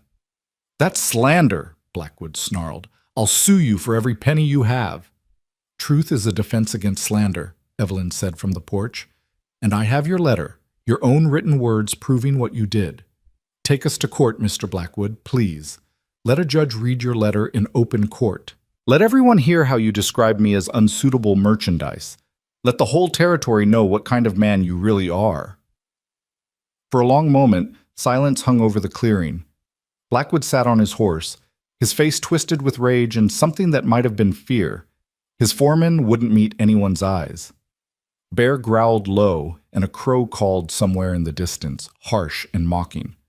Finally, Blackwood jerked his horse's reins, yanking the animal's head around. "This isn't over," he said. "Not by a long shot. You think you've won something here, but all you've done is make an enemy you can't afford to have. Both of you will regret this. I promise you that." He kicked his horse into motion, and the foreman followed quickly, both men disappearing back the way they'd come, leaving deep tracks in the snow. Ronan and Evelyn stood watching until they'd vanished completely into the trees, and only then did Ronan lower his hand from his rifle. "That went well," Evelyn said, and there was a hysterical edge to her laugh. You were supposed to stay inside, Ronan said, turning to face her. I told you to stay hidden. I know, Evelyn said, but I couldn't. I couldn't hide while you fought my battle for me. And I needed to face him, needed to see that he's just a man, not the monster he seemed in my head. A cruel, small man with more money than character, but just a man nonetheless. Ronan climbed the porch steps until he stood directly in front of her. He's a dangerous man, Evelyn. You heard his threats? He meant them. He's going to try to make both our lives hell now. I know, Evelyn said. And I'm sorry. I've brought this trouble to your door, put you in danger because of my choices. If you want me to leave, I'd understand. I could take the train to Cheyenne, start over somewhere Blackwood can't reach me. No, Ronan said, and the force of the word surprised him. You're not leaving. I'm not letting him drive you away, and I'm not letting you face this alone. We're in this together now. Evelyn's eyes searched his face. Why? She asked softly. Why risk everything for me? You've built a life here, established yourself. I'm asking you to throw all that away for someone you barely know. Ronan realized he was standing very close to her, close enough to see the flecks of gold in her dark eyes, close enough to smell the scent of bread dough and wood smoke that clung to her dress. His hand moved almost without his conscious decision, reaching up to tuck a strand of hair behind her ear. Because you're worth it, he said simply. Because what he did was wrong, and someone needs to stand up to men like him. Because in 10 days you've reminded me what it feels like to be alive instead of just existing. Because... He stopped, the next words catching in his throat. Because... Why? Evelyn prompted, her voice barely above a whisper. Because I care about you, Ronan said, and the admission felt like jumping off a cliff. More than I should, more than makes sense. But there it is. I care what happens to you. I care whether you're safe and happy and alive. And I'm not going to let Silas Blackwood or anyone else hurt you if I can prevent it. Evelyn's breath caught. Ronan, you don't have to say anything, he said quickly, stepping back, putting safe distance between them again. I'm not asking for anything. I just want you to know why I'm willing to stand against Blackwood. It's not charity or obligation. It's, I care about you too, Evelyn interrupted. That's what I was trying to say. I care about you, Ronan Hale, and it terrifies me because I've only known you 10 days, and it's too soon and too fast, and I don't trust my own judgment after the disaster with Blackwood. But I can't help it. You saved my life, yes, but more than that, you've treated me like a person, like someone who matters. You've listened to me, taught me, trusted me. You've given me back my dignity when Blackwood tried to take it away. How could I not care about someone who's done all that? They stared at each other, both breathing hard, the air between them electric with things unspoken. Ronan wanted to close the distance again, wanted to pull her into his arms and kiss her, and damn the consequences. But he held himself still, knowing it was too soon, too complicated, that she needed time and space to sort through everything that had happened. We should go inside, he said finally, his voice rough. It's cold out here, and we need to talk about what comes next. Blackwood's not going to let this drop. Evelyn nodded, though something like disappointment flickered across her face. You're right, we need a plan. They went inside and Ronan built up the fire while Evelyn made coffee. They sat at the table, not quite looking at each other, both hyper-aware of what they just admitted and what it might mean. Outside, the sun climbed higher in the sky, melting snow from the roof in steady drips. The valley sparkled under its white blanket, beautiful and treacherous, hiding dangers beneath pristine surfaces. He'll try to isolate us, Ronan said finally, pulling his mind back to practical matters. Cut off our supplies, turn people against us, make it impossible to survive here. That's how men like Blackwood operate. They use economic pressure because it's legal and hard to fight. Can he really do that? Evelyn asked. Control who sells to us? Maybe, Ronan admitted. He's got influence in Stone Creek, owns shares in several businesses, but there are other towns, other suppliers, and I've got some money saved, enough to last through spring if I'm careful. By then, maybe his anger will have cooled, or maybe we'll have figured out a different solution. What if we went to the sheriff? Evelyn suggested. Showed him the letter, told him what happened. Ronan shook his head. Sheriff Palmer owes his position to the big ranchers, Blackwood included. He's not going to move against someone that powerful based on one woman's word and a letter that could be interpreted different ways. We need more than that. We need leverage. What kind of leverage? I don't know yet, Ronan said, but there has to be something. Men like Blackwood don't get that powerful without making enemies, without having secrets they'd rather keep hidden. We just need to find the right pressure point. They talked for hours, planning and strategizing, trying to think 3 steps ahead of a man who'd spent 20 years learning how to get what he wanted. It was exhausting and frightening, but also oddly energizing. They were in this together now, partners against a common threat. There was strength in that, comfort in not being alone. As the afternoon wore into evening, Evelyn stood and stretched. I need to do something with my hands, she said, something normal and domestic. I'm going to finish that bread I was making before Blackwood showed up. Ronan watched her move to the counter, watched her hands work the dough with practiced efficiency, despite the bandages still wrapping her damaged fingers. She'd come so far in just 10 days, from a half-frozen woman collapsed at his door to someone strong and capable, someone who could face down the man who'd tried to kill her and not break. He'd helped save her life, yes, but she'd saved herself in all the ways that mattered. She'd refused to be defeated, refused to disappear or stay silent. She'd found her strength and claimed it. You're staring, Evelyn said without turning around, but he could hear the smile in her voice. Sorry, Ronan said, though he wasn't. Just thinking. About what? About how beautiful you are when you're being brave, he thought. About how this cabin feels like home now instead of just shelter. About how I spent 7 years convinced I was better off alone, and now I can't imagine going back to that emptiness. About how I'm glad you knocked on my door that night, he said aloud. Even with all the complications and threats, I'm glad you're here. Evelyn turned then, her hands dusted with flour, her eyes bright. Me too, she said softly. Despite everything, despite Blackwood and the uncertainty and not knowing what happens next, I'm glad I ended up here. With you. In this cabin that you built with honest hands. The words hung in the air between them, weighted with meaning beyond their simple surface. Outside, the light was fading toward evening, painting the snow in shades of blue and purple. Inside, the fire crackled and warmth wrapped around them like a blanket. In that moment, with danger waiting just beyond their walls and the future uncertain and frightening, they were safe. They were together, and somehow, impossibly, they were happy. Neither of them acknowledged the truth that was becoming impossible to ignore, that what had started as rescue and gratitude was becoming something deeper, something that felt dangerously like love. Neither of them spoke about what might happen when spring came and choices had to be made. They simply existed in that moment, in that space. 2 people who'd found each other through accident and storm and were now bound together by something stronger than either had expected. The bread baked, filling the cabin with its warm yeast smell. They ate dinner and talked about small things, carefully avoiding the bigger questions that loomed. And when the night grew late and it was time to sleep, Ronan made up his pallet on the floor as always, and Evelyn climbed into the bed as always, and they said goodnight as always.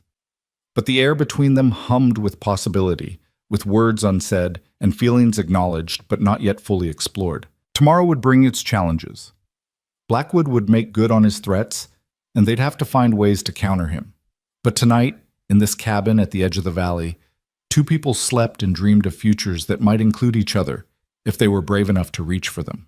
Blackwood's retaliation came faster than Ronan had expected. 3 days after their confrontation, he rode into Stone Creek for supplies and found doors closing in his face. The general store, where he'd traded for 7 years, suddenly had nothing in stock that he needed. The feed store claimed they were waiting on a shipment and couldn't help him. Even the blacksmith, a gruff Norwegian named Olsen, who'd always been friendly, looked uncomfortable and said he was too busy to take on new work. Ronan stood in the middle of the muddy main street, watching people avoid his eyes, and felt the invisible weight of Blackwood's influence settling over the town like a blanket. This was how it worked: quiet pressure, unspoken threats, the subtle message that anyone who did business with Ronan Hale would find themselves on the wrong side of the valley's most powerful man. He was about to climb back on his horse and ride the extra 30 miles to the next town when a voice called out from behind him, Ronan Hale? That you? Ronan turned to find a wiry man in his 60s approaching, one hand extended in greeting. The man's face was weathered as old leather, his eyes sharp and knowing.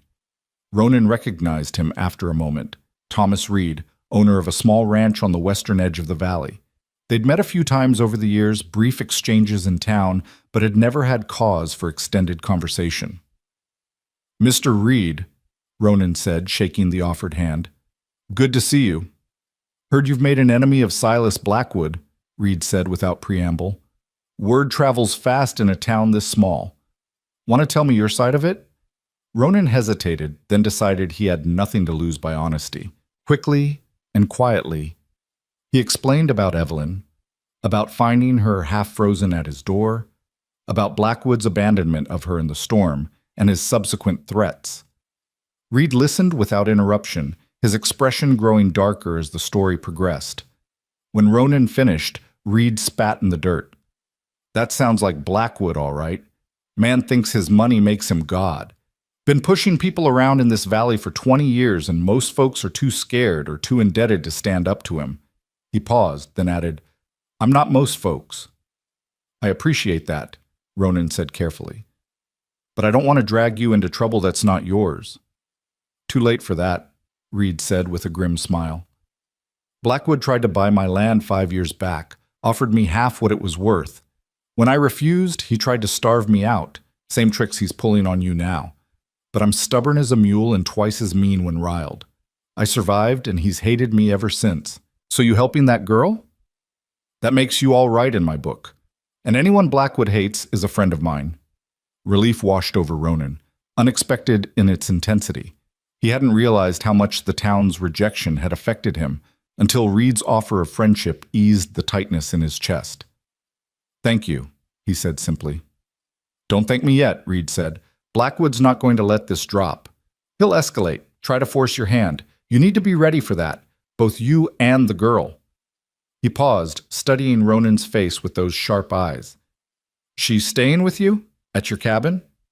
"She's working for me," Ronan said, hearing the defensiveness in his own voice. "Hired hand, all proper and legal." Reed snorted. "Sure she is, and I'm the Emperor of China. Look, son, I don't care what arrangement you've got with her. That's your business. But you should know people are talking, and not all of it's friendly. A young woman living alone with a bachelor in a remote cabin? That's the kind of thing gets tongues wagging, especially when Blackwood's got his people spreading rumors." "What kind of rumors?" Ronan asked, though he could guess. "That she's your mistress, that you're keeping her there against her will, that she's not right in the head from her ordeal, and you're taking advantage. All lies, I'm sure, but lies don't need to be true to do damage. They just need to be repeated often enough." Reed clapped him on the shoulder. "My advice? Marry her. Make it legal and proper in a way nobody can argue with. Takes the wind right out of Blackwood's sails and protects both your reputations." Ronan felt heat rise in his face. "I can't just... We haven't... It's not like that between us." "Isn't it?" Reed asked, one eyebrow raised. "The way you talk about her, the way your whole face changes when you say her name. Son, I've been married 40 years. I know what a man in love looks like, even when he's too stubborn to admit it to himself." Before Ronan could respond, Reed continued, "Come by my place before you head home. I've got extra feed I can spare and some other supplies. Won't solve all your problems, but it'll help. And bring the girl around sometime. My wife Margaret would like to meet her, I expect. Woman could use some female company, living out there alone with just you for conversation." Reed walked away before Ronan could properly thank him, leaving Ronan standing in the street with his head spinning. Marry Evelyn? The thought was absurd. They'd known each other barely 2 weeks. She'd come here planning to marry someone else. She was vulnerable, dependent on him for survival. Taking advantage of that by proposing marriage would be wrong, exploitative, exactly the kind of thing a man like Blackwood would do. Except it wouldn't be like that, a quiet voice in his head insisted. Because you love her. Because she said she cares about you too. Because Reed's right. Making it legal would protect both of you, give you both standing that Blackwood can't easily attack. Ronan shook his head sharply, trying to clear it. He couldn't think about this now. He had supplies to gather, a 30-mile ride ahead of him if Reed's offer didn't pan out, and a woman waiting at home who needed to know how bad things had gotten in town. Marriage could wait. Everything else could wait. Right now, survival was what mattered.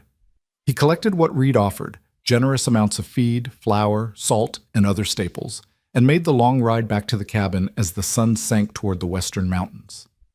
The conversation with Reed played on repeat in his mind, particularly those last words. A man in love. Was that what this was?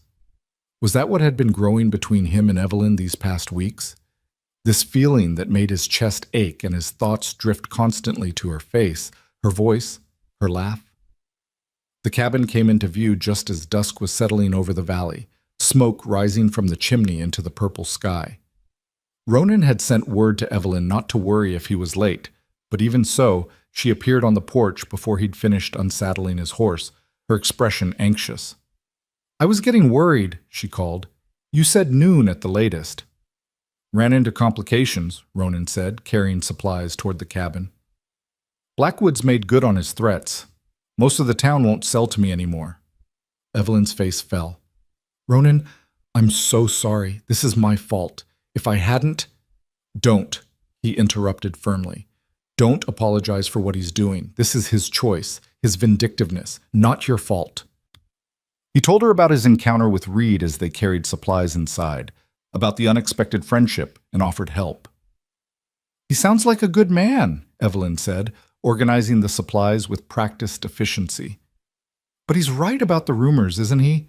About what people will think of me living here with you?" "Does it matter what they think?" Ronan asked. "We know the truth. That should be enough." "Should be," Evelyn agreed quietly. "But it's not, is it? Reputation matters, especially for women. If people think I'm your mistress or worse, that closes doors for me, limits what I can do or become, and it damages you too, makes you look like someone who takes advantage of vulnerable women."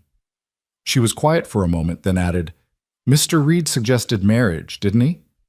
Ronan froze in the act of storing flour in the pantry. "How did you—" "Because it's the obvious solution," Evelyn said. "From a practical standpoint, at least. Marriage would make everything legal and proper, protect both our reputations, and give Blackwood no ground to stand on with his insinuations." She paused, then asked softly, "Did you tell him yes?" "I didn't tell him anything," Ronan said. "It's not— We can't just— Evelyn, you came here to marry one man and it turned into a nightmare. I'm not going to pressure you into marrying another just because it's convenient or practical. You deserve better than that. You deserve choice." Evelyn turned to face him fully, and there was something complicated in her expression. "What if I chose you?" she asked. "What if I said yes to a marriage between us? Would you want that?" Ronan's heart hammered against his ribs. "It's not about what I want. You're vulnerable right now, dependent on me. Any answer you give might be influenced by that, by feeling like you owe me or need to secure your position here. That's not a real choice, Evelyn. That's coercion dressed up as offering." "Don't tell me what I feel," Evelyn said, and there was heat in her voice now, color rising in her cheeks. "Don't tell me I'm too vulnerable or confused to know my own mind. I've had men make decisions for me my whole life. My father deciding what I should study, what I should read, what company I should keep. Employers deciding what hours I should work, what wages I deserved. Blackwood deciding I wasn't suitable, wasn't worthy of the life he'd promised. And now you, deciding that I'm too fragile to make choices about my own future? That's not what I'm doing," Ronan protested. "Isn't it?" Evelyn challenged. "You're deciding for both of us that we can't even discuss marriage because you've determined I'm not capable of giving real consent. But I am capable, Ronan. I'm perfectly capable of knowing what I want and choosing it. And what I want is—" She stopped, pressing her lips together as if physically holding back words. "What?" Ronan asked, moving closer. "What do you want?" Evelyn looked up at him, and he saw tears glittering in her eyes, though she refused to let them fall. "I want to stop being afraid," she said, her voice shaking. "I want to stop feeling like everything good can be taken away at any moment. I want to belong somewhere, to someone, in a way that's real and permanent and can't be dissolved with a $10 bill and a cruel letter. I want—" She took a shaky breath. I want you. But I'm terrified to say it because what if you don't feel the same? What if this is just charity and duty for you? What if I'm reading everything wrong and I'm about to humiliate myself? Ronan reached out and took her hands carefully, mindful of her healing fingers. It's not charity, he said roughly. It stopped being charity about 3 days after you arrived, when you made me laugh at something for the first time in 7 years. When you stood at that window and called this cabin a home built by honest hands, like it was something valuable. When you refused to hide from Blackwood and stood on that porch and faced him down like some avenging angel made of silk and steel. He pulled her closer, until only inches separated them. I'm not good at pretty words, Evelyn. I'm just a man who spent 7 years hiding from life because I was too broken and scared to risk getting hurt again. But you walked out of a blizzard and into my life and reminded me what it feels like to be alive, to care about something beyond just surviving, to want a future instead of just enduring the present. Ronan, she whispered, his name like a prayer. I love you, he said, and the words came easier than he'd imagined they would. I know it's too soon and too fast and probably too complicated, but I love you. And if you want to marry me, not because it's practical or convenient, but because you want to, then my answer is yes. It's been yes since you smiled at me over breakfast that first morning. I just didn't know it yet. Evelyn made a sound somewhere between a laugh and a sob, and then she was rising on her toes and kissing him, and Ronan was kissing her back, his arms coming around her to pull her close. She tasted like coffee and hope, and she fit against him like she'd been made to be there. The kiss was gentle and fierce all at once, tender and desperate.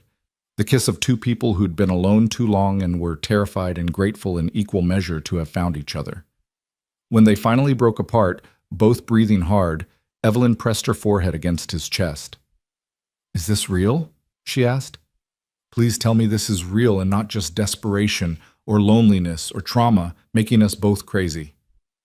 It's real, Ronan said, his voice rumbling through his chest where her head rested. At least, it's real for me. The most real thing I've felt in years. For me too, Evelyn said. She pulled back enough to look up at him, her eyes bright. So we're really doing this? Getting married? If you're sure, Ronan said. If this is really what you want and not just... Evelyn kissed him again, cutting off his words. I'm sure, she said against his lips. Stop trying to talk me out of it. I know my own mind, Ronan Hale, and I'm choosing you. I'm choosing this life, this cabin, this valley. I'm choosing us. They stood there in the middle of the cabin, holding each other as the fire crackled and night settled over the mountains. Outside, the world was still cold and dangerous, still full of threats from men like Blackwood, who thought power gave them the right to hurt others. But inside, something new was being born, a partnership, a promise, a future that neither of them had dared to imagine 2 weeks ago. The next morning dawned clear and cold, and they rode together to Thomas Reed's ranch. Margaret Reed turns out to be a sturdy woman with kind eyes and a no-nonsense manner that reminded Ronan of his own mother. She took one look at Evelyn and immediately pulled her into a warm embrace, declaring that any woman who could survive what she'd been through deserved all the support other women could give. Tom told me about Blackwood, Margaret said, pouring coffee for all of them in her warm kitchen. That man's been a blight on this valley for too long. It's past time someone stood up to him. And you two getting married? That's exactly the right move. Practical and romantic all at once. We'll need a preacher, Ronan said. Is Reverend Matthews still in Stone Creek? Thomas and Margaret exchanged glances. He is, Thomas said carefully, but he might not be willing to perform the ceremony. Blackwood's a major donor to the church, and Matthews isn't known for his courage when it comes to standing up to his benefactors. There's a circuit preacher who comes through Liberty, Margaret offered. That's about 40 miles east. Good man. Won't care about Blackwood's opinions. We could ride there, make it a day trip, get you two properly married. The sooner the better, Thomas added, before Blackwood hears about it and tries to interfere. He's got enough influence that he might be able to cause problems if you give him time to act. They made plans to ride to Liberty in 3 days, which would give Evelyn time to prepare and give Ronan time to make the cabin more suitable for a married couple. That night, lying on his pallet on the floor, while Evelyn slept in the bed above him, Ronan found himself staring at the ceiling and marveling at how quickly his life had transformed. 2 weeks ago, he'd been alone and content with it. Now he was about to be married, about to bind his life to another person's in the most permanent way possible. The thought should have terrified him. Instead, it filled him with something that felt like peace. The next 2 days passed in a blur of preparation. Margaret rode over with a dress she said had been her daughter's, altered to fit Evelyn's smaller frame. It was simple but beautiful, deep green wool that brought out the color in Evelyn's eyes. Thomas brought extra food and supplies, enough to see them through winter without depending on Stone Creek's hostile merchants. And Ronan spent hours improving the cabin, building a proper privacy screen for one corner, adding hooks for clothes, crafting a small chest for Evelyn's belongings. Small things, but each one a statement that this was now their home, not just his. On the third day, they set out for Liberty under a sky so blue it hurt to look at. Thomas and Margaret accompanied them, serving as witnesses and chaperones to maintain propriety. The ride took most of the day, but the weather held fair, and they reached the small town as the sun was beginning its descent toward the mountains. The circuit preacher was indeed a good man, a Methodist minister named Samuel Collins, who listened to their story with compassion and asked none of the prying questions Ronan had feared. He agreed to perform the ceremony immediately in the small church that served Liberty's scattered population. And so it was that Ronan Hale and Evelyn Ward were married in a simple ceremony with only the Reeds and the minister as witnesses. Evelyn wore Margaret's daughter's green dress and wildflowers in her hair that Margaret had somehow produced despite the season. Ronan wore his best shirt and pants, freshly washed and mended by Evelyn's careful hands. They spoke their vows in steady voices, promising to love and honor and cherish each other through whatever came. When Reverend Collins pronounced them husband and wife and told Ronan he could kiss his bride, Ronan cupped Evelyn's face in his hands and kissed her with all the tenderness and promise he possessed. She kissed him back, smiling against his lips, and he heard Margaret sniffle behind them. They signed the marriage certificate, making it legal and binding, and Reverend Collins gave them a copy to keep. "In case anyone questions it," he said quietly, "I've heard some of what you've faced. This document proves you're married in the eyes of God and the law. No one can argue with that." They rode back to the Reed Ranch as darkness fell, and Margaret insisted they stay the night rather than try to make it home in the dark. She prepared a feast to celebrate, roast chicken and potatoes and pie made with preserved berries, and they ate and laughed and for a few hours forgot about Blackwood and threats and everything beyond the warm glow of the Reed's kitchen. That night, given this guest room with its double bed, Ronan and Evelyn lay side by side, still dressed, staring at the ceiling. Neither of them had spoken about what came next, about what their wedding night should entail. Finally, Evelyn broke the silence. "I don't know what I'm supposed to do," she admitted softly. "I know the mechanics, obviously. My father was a professor. I had access to medical texts that explain things. But the reality of it, the actual experience, I don't know."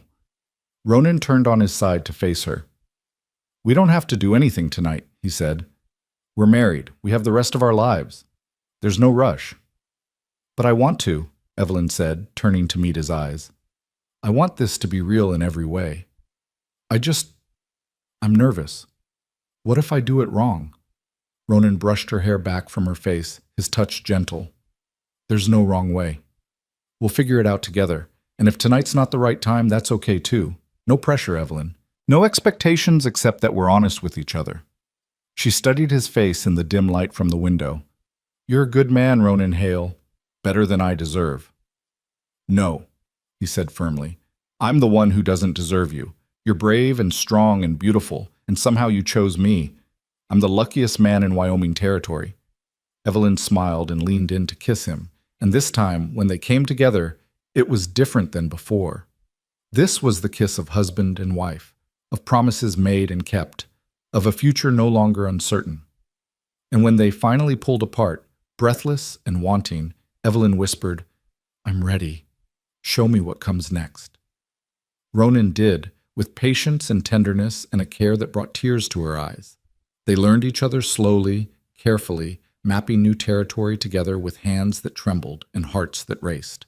It was awkward and sweet and perfect in its imperfection, and afterward, lying tangled together with Evelyn's head on his chest and her hand over his heart, Ronan felt something he'd thought lost to him forever. He felt complete. They returned to Ronan's cabin, their cabin now, the next morning, riding through snow that sparkled in the bright sunlight. When they crested the last hill and the cabin came into view, Evelyn reined in her horse and just looked at it for a long moment. "What is it?" Ronan asked, stopping beside her. "I was just thinking," she said, "that 2 weeks ago I thought my life was over. I thought I was going to die in that storm, cold and alone and forgotten. And now—" She gestured at the cabin, at Ronan, at the valley spread out before them. "Now I have this, a home, a husband, a future. How did I get so lucky?" "We both got lucky," Ronan said. "That storm brought us together, brought us exactly what we needed, even if we didn't know we needed it." They rode down to the cabin together, and Ronan lifted Evelyn down from her horse, then surprised her by picking her up completely and carrying her to the door. "Tradition," he explained at her startled laugh. "Supposed to carry you over the threshold as husband and wife." "Then by all means," Evelyn said, wrapping her arms around his neck. "Carry me home, husband." Ronan did, kicking the door open and carrying her into the cabin that was now truly theirs. He set her down gently, and they stood there in the middle of the room, holding each other, while Bear danced around them, excited by their return. That night, as they lay in bed together, properly together now, sharing the space that Ronan had insisted she take alone for so many nights, Evelyn spoke into the darkness. "Blackwood's going to be furious when he finds out we're married." "Let him be furious," Ronan said, tightening his arm around her. "He can't touch us now. You're my wife, legally and properly. He has no claim on you, no power over you, and if he tries anything, he'll have to go through me." "Do you think he'll try?" Evelyn asked. Ronan was quiet for a moment, considering. "Yes," he said finally, "I think he'll try something. Men like Blackwood don't let go of grudges easily, but whatever he does, we'll face it together. That's what marriage means, right? Facing things together instead of alone?" "Together," Evelyn agreed, and there was strength in her voice despite the fear underlying it. "I like the sound of that." Outside, wind whispered through the pines and an owl called from somewhere in the darkness. Inside, husband and wife slept, protected by walls built by honest hands, sustained by love that had grown from impossible circumstances, bound together by vows spoken in a small church and sealed in each other's arms. The future was uncertain, and threats still waited beyond their door, but for tonight they were safe. For tonight, they had everything they needed. And in the morning, they would face whatever came next together. Word of their marriage reached Blackwood within a week, carried by the same gossip network that had spread rumors about Evelyn living alone with Ronan. Thomas Reed made sure the news traveled fast and far, stopping by the general store in Stone Creek to loudly congratulate anyone who would listen on the fine wedding he'd witnessed, how proper and legal it had been, how the circuit preacher had pronounced them husband and wife in front of God and witnesses. By the time the story made its rounds, half the valley knew that Ronan Hale had married the woman Silas Blackwood had abandoned in a blizzard. The response from Blackwood came on a bitter cold morning 2 weeks after the wedding. Ronan was in the barn feeding the horses when Bear started barking with an urgency that brought him running outside, rifle in hand. A rider was approaching fast, and as he got closer, Ronan recognized the sheriff's badge glinting on his coat. Behind him came 3 more riders, and Ronan's jaw tightened as he recognized Silas Blackwood among them. "Evelyn, stay inside," Ronan called toward the cabin, but she was already on the porch, her expression wary but unafraid. Sheriff Palmer reined in his horse a respectful distance from the cabin, his weathered face showing discomfort with his mission. He'd been sheriff for 15 years, a fair man by most accounts, but one who understood which side his bread was buttered on. Blackwood sat his horse with barely contained rage, his face florid, his small eyes fixed on Evelyn with an intensity that made Ronan's hand tighten on his rifle. "Morning, Ronan," Palmer said, tipping his hat. "Mrs. Hale." He nodded to Evelyn, acknowledging her new status. "I'm sorry to disturb you folks, but Mr. Blackwood here has made some serious allegations that I'm obliged to investigate." "What kind of allegations?" Ronan asked, his voice level despite the anger building in his chest. Blackwood urged his horse forward, ignoring Palmer's warning hand. "That woman," he spat, pointing at Evelyn, "stole from me. Money and documents from my office. I want her arrested and my property returned." Evelyn's face went pale, but her voice was steady when she spoke. "I stole nothing from you, Mr. Blackwood. I never set foot in your office. The only thing I took from your property was my own life, which you tried to take from me." "Lies," Blackwood snarled. "You're a thief and a fraud, and you seduced this fool into marriage to protect yourself. Sheriff, I demand you search their property and arrest her immediately." Palmer shifted uncomfortably in his saddle. "Mr. Blackwood, I can't just search someone's home without cause. If you're making an accusation of theft, you need to provide evidence. What exactly is missing?" $500 in cash and a deed to property on the Eastern Range, Blackwood said promptly. "Taken from my desk the night before the storm. She was the only stranger on my property that day, the only person with opportunity." "I was never in your house," Evelyn said firmly. "Your foreman drove me directly from the train station to where you met us on the road. I never saw your ranch, never entered your home, never had any opportunity to take anything. Your foreman can confirm that if you haven't intimidated him into lying for you." "My foreman is dead," Blackwood said flatly. "Thrown from his horse 3 days ago. Very unfortunate accident. So it's your word against mine, and I know which one the law will believe." The casual way he said it, the slight emphasis on accident, sent ice through Ronan's veins. The foreman had been the only witness to what really happened that day, the only one who could confirm Evelyn's story about being abandoned. And now he was conveniently dead, and Blackwood was using his death to eliminate evidence while simultaneously framing Evelyn for theft. "That's convenient for you," Ronan said quietly, and something in his tone made Palmer's hand drift toward his sidearm. "The only witness to what you did, gone. Now you can say whatever you want about that day." "Are you accusing me of something, Hale?" Blackwood asked, his voice dangerous. "I'm saying the timing is suspicious," Ronan replied. "Your foreman dies just as you're making accusations against my wife? That's quite a coincidence." Palmer cleared his throat.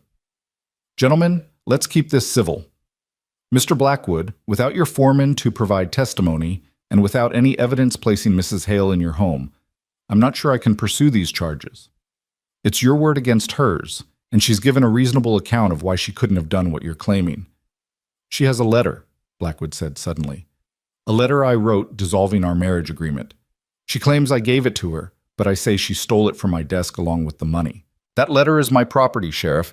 I demand you confiscate it as evidence." Ronan understood immediately what Blackwood was doing. The letter was the only physical proof of what had happened that day, the only document that showed Blackwood had abandoned Evelyn. If Palmer took it as evidence of theft, it would disappear into Blackwood's pocket, and Evelyn would have no proof of her story. "The letter proves what he did to me," Evelyn said, her voice rising. "That's why he wants it. He's not worried about theft, Sheriff. He's worried about his reputation. He wants to destroy the evidence of his crime." "What crime?" Blackwood demanded. "Being disappointed in a mail-order bride? Dissolving a contract that both parties entered freely? There's no crime in that, just a business arrangement that didn't work out. But theft is a crime, and I want justice." Palmer looked between them, clearly torn.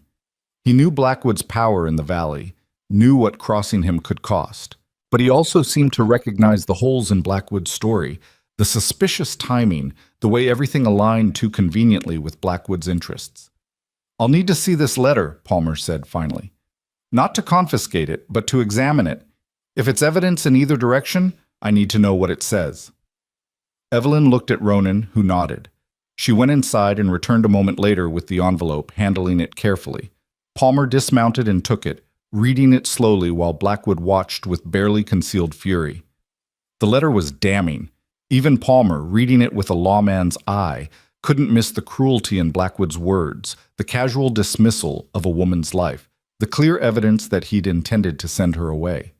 When he finished reading, Palmer folded it carefully and handed it back to Evelyn. "This letter supports Mrs. Hale's version of events," he said quietly. "It shows you dissolved the marriage contract and paid her off, Mr. Blackwood. It doesn't prove she stole anything from you. In fact, it suggests she had no reason to be in your home at all." "She could have written it herself," Blackwood blustered, "forged my handwriting to support her lies." "Is this your handwriting?" Palmer asked, showing him the letter. Blackwood's face went from red to purple. That is, It might have been written under duress. She could have forced me somehow. A woman barely 5 feet tall forced you to write a letter? Palmer's skepticism was evident now. Mr. Blackwood, I've known you a long time, and I've looked the other way on some things because that's how small towns work. But this? This feels wrong. Your story has holes in it. Your only witness is conveniently dead, and this letter suggests the truth is a lot uglier than you're admitting. Are you calling me a liar? Blackwood's voice was dangerously soft. I'm saying I can't arrest Mrs. Hale based on what you've given me, Palmer said firmly. If you want to pursue charges, you'll need to present better evidence. Until then, she's a married woman living with her husband on their own property, and she's broken no law that I can see. Blackwood stared at Palmer with pure hatred, then shifted his gaze to Ronan and Evelyn. This isn't over, he said, his voice shaking with rage. You think you've won something here? You've won nothing. I'll destroy you both. I'll make sure everyone in this valley knows what kind of people you are. I'll ruin you financially, socially, every way I can. By the time I'm done, you'll wish you'd never crossed me. We're already ruined socially, thanks to your rumors, Ronan said calmly. And financially, we're self-sufficient. We don't need your stores or your goodwill. We've got friends who'll trade with us, land that's ours free and clear, and each other. You can't take any of that away. Can't I? Blackwood smiled, and it was a terrible thing to see. We'll see about that. Sheriff, you've made your position clear. I'll remember that come election time. As for you two, he pointed at Ronan and Evelyn, enjoy your little cabin while you can. Winter's not over yet, and a lot can happen in a long, cold winter. He wheeled his horse around and rode off, his 2 men following. Palmer watched them go, then turned back to Ronan and Evelyn with genuine concern on his weathered face. You two need to be careful, he said quietly. Blackwood's not used to losing, and he's got the money and influence to make trouble in ways you might not expect. Watch your backs, lock your doors, and if anything suspicious happens, anything at all, you send word to me immediately. Understood?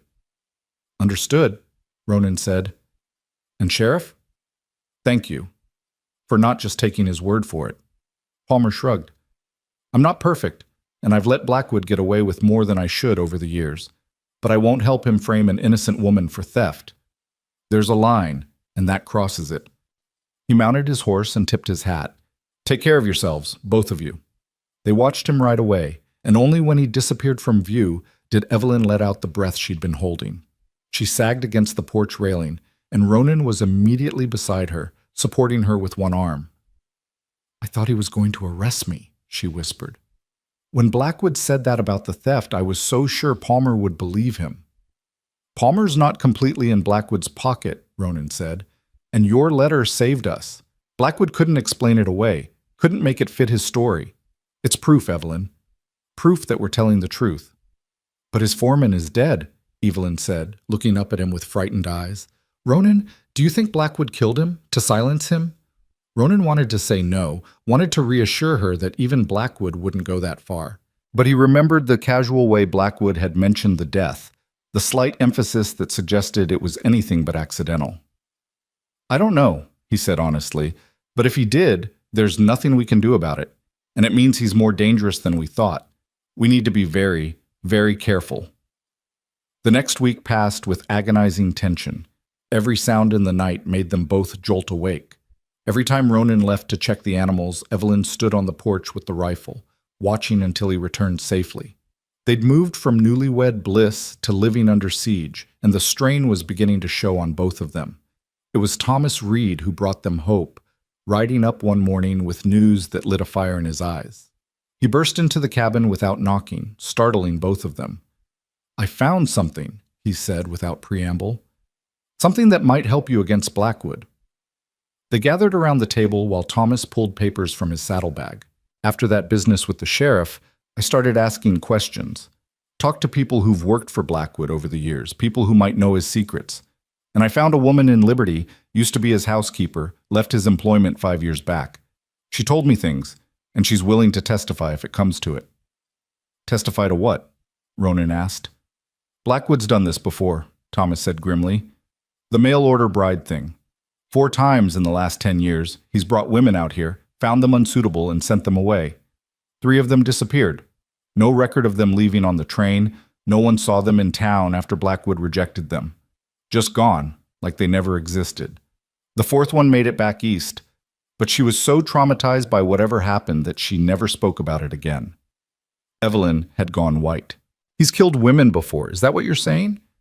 I'm saying women disappeared, and Blackwood was the last person to see them, Thomas said carefully. Can't prove murder without bodies, but the pattern is clear. And the housekeeper, Mrs. Patterson, she said Blackwood told her once when he was drunk that unsuitable wives were like lame horses. Sometimes the kindest thing was to put them down before they suffered. That's not proof, Ronan said, even as his stomach churned with horror. It's hearsay from a former employee. No court would convict on that. No, Thomas agreed. But it's a pattern. It's evidence that Evelyn wasn't the first, that this is how Blackwood operates. And there's more. Mrs. Patterson kept records, copies of letters Blackwood received from these women, records of money he spent bringing them out here. She kept them because she knew something was wrong, knew someone might need them someday. And she's willing to give them to us, willing to testify about what she saw and heard. Hope bloomed in Ronan's chest, fragile but real. If we can show a pattern of behavior, show that Blackwood has done this multiple times, it changes everything. It's not just one woman's word against his anymore. It's evidence of repeated behavior. Exactly, Thomas said. And I've got another piece of news.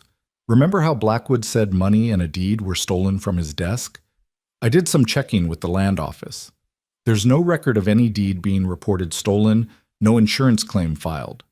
If he'd really lost a deed to valuable property, he'd have reported it immediately, started the process of getting a replacement.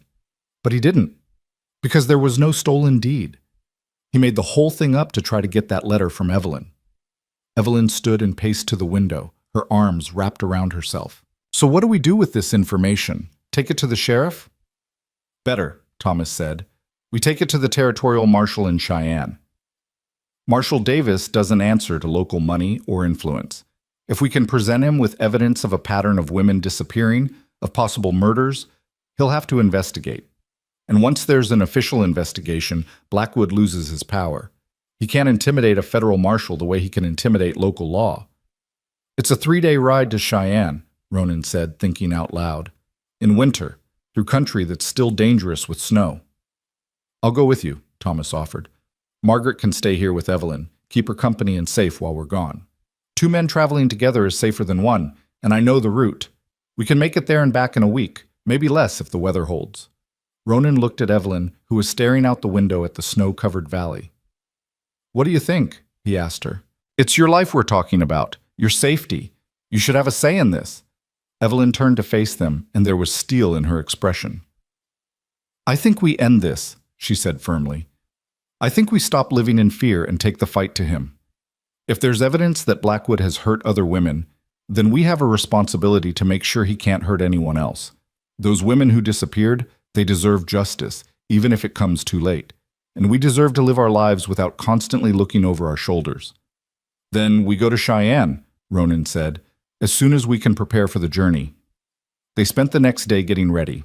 Margaret Reed came to stay with Evelyn, bringing enough supplies to keep them comfortable for 2 weeks if needed.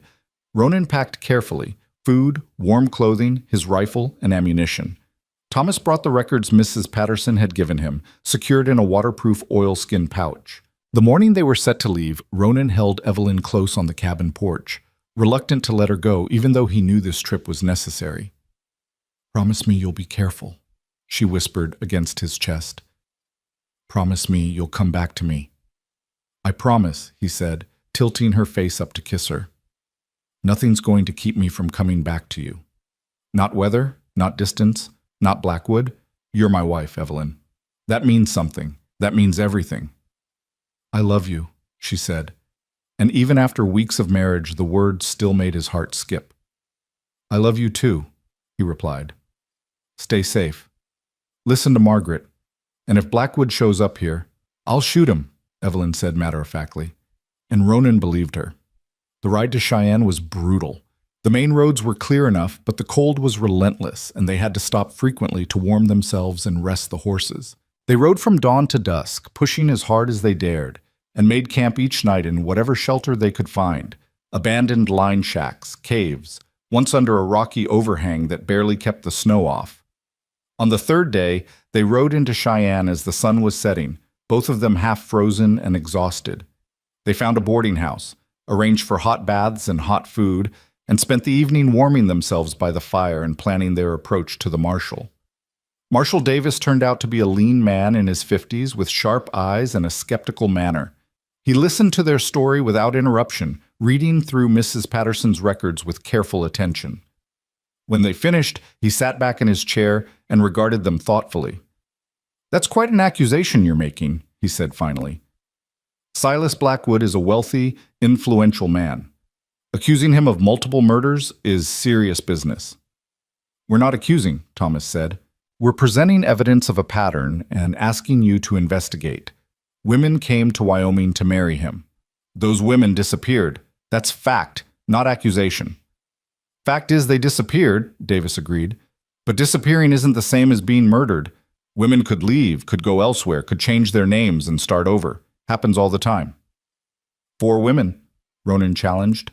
4 women all brought out by the same man, all rejected by him, all vanishing without a trace? That's not coincidence, Marshal. That's a pattern." Davis was quiet for a long moment, his fingers drumming on his desk. "I'll investigate," he said finally.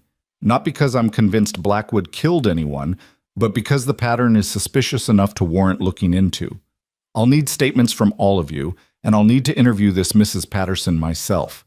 And I'll need to talk to people in Stone Creek, see if anyone remembers these women, if there are any records of them leaving." "What about my wife?" Ronan asked. "Blackwood tried to have her arrested on false charges. He's threatened us repeatedly. She's in danger as long as he's free." "If I start an investigation, Blackwood will know he's being watched," Davis said. "That might make him more cautious, less likely to try anything overt. But I can't arrest him based on suspicion and missing persons from years ago. I need evidence, bodies, witnesses. Until I have that, all I can do is investigate and hope he's stupid enough to reveal himself." It wasn't the answer Ronan wanted, but it was something. They spent 2 more days in Cheyenne giving statements, providing every detail they could remember, helping Davis build his case. Mrs. Patterson came from Liberty and told her story with quiet dignity, holding nothing back. And slowly, Davis's skepticism began to shift toward genuine concern. "I'll send deputies to Stone Creek," he told them on their last day. "Quietly, to start asking questions. And I'll put out notices to other marshals, see if any of these missing women turned up elsewhere under different names. It'll take time, maybe months, but I'll get to the bottom of this. You have my word." They rode back toward home with that promise, and with the knowledge that for the first time someone with real authority was taking their concerns seriously. The weather had turned colder during their absence, and snow fell steadily as they made their way back through the mountains. On the second day of their return journey, as they were crossing a narrow pass, Thomas suddenly held up his hand.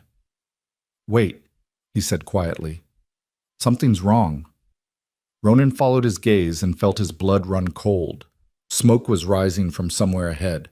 Too much smoke for a normal fire, black and thick against the gray sky. It was coming from the direction of his cabin. They rode hard then, pushing their tired horses to dangerous speeds through the snow. Ronan's mind raced with terrible possibilities. Blackwood had burned them out. Evelyn was hurt. Margaret was hurt. Everything they'd built was gone. The smoke grew thicker as they got closer, and then they crested the final ridge and looked down at the valley. The cabin still stood, untouched, but Blackwood's ranch house, visible in the distance to the east, was engulfed in flames. Even from miles away, they could see the massive structure burning, black smoke pouring into the sky. They rode down to the cabin at a more cautious pace and found Evelyn and Margaret standing in the yard, both of them staring at the distant fire. Evelyn turned at the sound of hooves and ran to Ronan, and he caught her in his arms, lifting her off the ground. "What happened?" he demanded. "Are you all right? Did Blackwood—" "We're fine," Evelyn said quickly. "We've been here the whole time, but Blackwood's ranch, it started burning this morning. We could see the flames from here. I don't know what happened." They found out 2 days later when Sheriff Palmer rode out to the cabin with news. Blackwood's ranch house had burned to the ground in a fire that started in the middle of the night. Silas Blackwood had died in that fire. along with 2 of his men. The rest of his household had escaped, but Blackwood himself had apparently been too drunk to wake up in time. They'd found his body in what remained of his bedroom. "Accidental fire," Palmer said, but something in his tone suggested he didn't quite believe it. "Probably started by a knocked-over lantern or a spark from the fireplace. These old ranch houses, they go up fast once fire takes hold." "Convenient," Thomas murmured.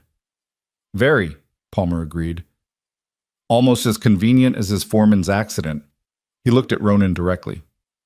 "Marshal Davis sent word that he was investigating Blackwood for possible involvement in several disappearances. Now Blackwood's dead, and the investigation will likely die with him. No way to prosecute a dead man, after all." "What about his ranch?" Ronan asked. "His property?" "Will go to his next of kin, I expect.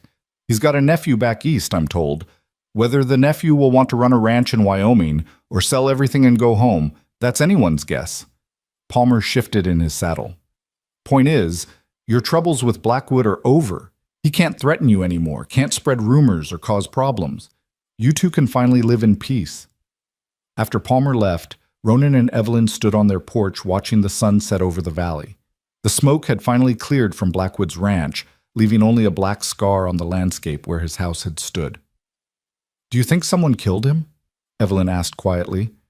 "Set the fire deliberately?" "I don't know," Ronan said. "And I don't think I want to know. Justice isn't always clean or legal, Evelyn. Sometimes it's just justice, however it comes." "Those women who disappeared," Evelyn said. "They'll never get real justice now. Their families will never know what happened to them." "No," Ronan agreed. "But maybe knowing Blackwood can't hurt anyone else is justice enough. It's not perfect, but it's something." They stood in silence for a while, and then Evelyn said, "I want to move forward now. Not forget what happened, but stop letting it define us. I want to build a life here, a real life, with you." Ronan pulled her close, and they stood watching the sunset paint the snow in shades of gold and pink. "What kind of life do you want?" he asked. "A full one," Evelyn said. "I want to expand the ranch, bring in more cattle. I want to build relationships with our neighbors, become part of this valley instead of just existing in it. I want to maybe teach children to read. If any of the families around here need a teacher, I want to have children of our own someday, fill this cabin with life and laughter." She looked up at him.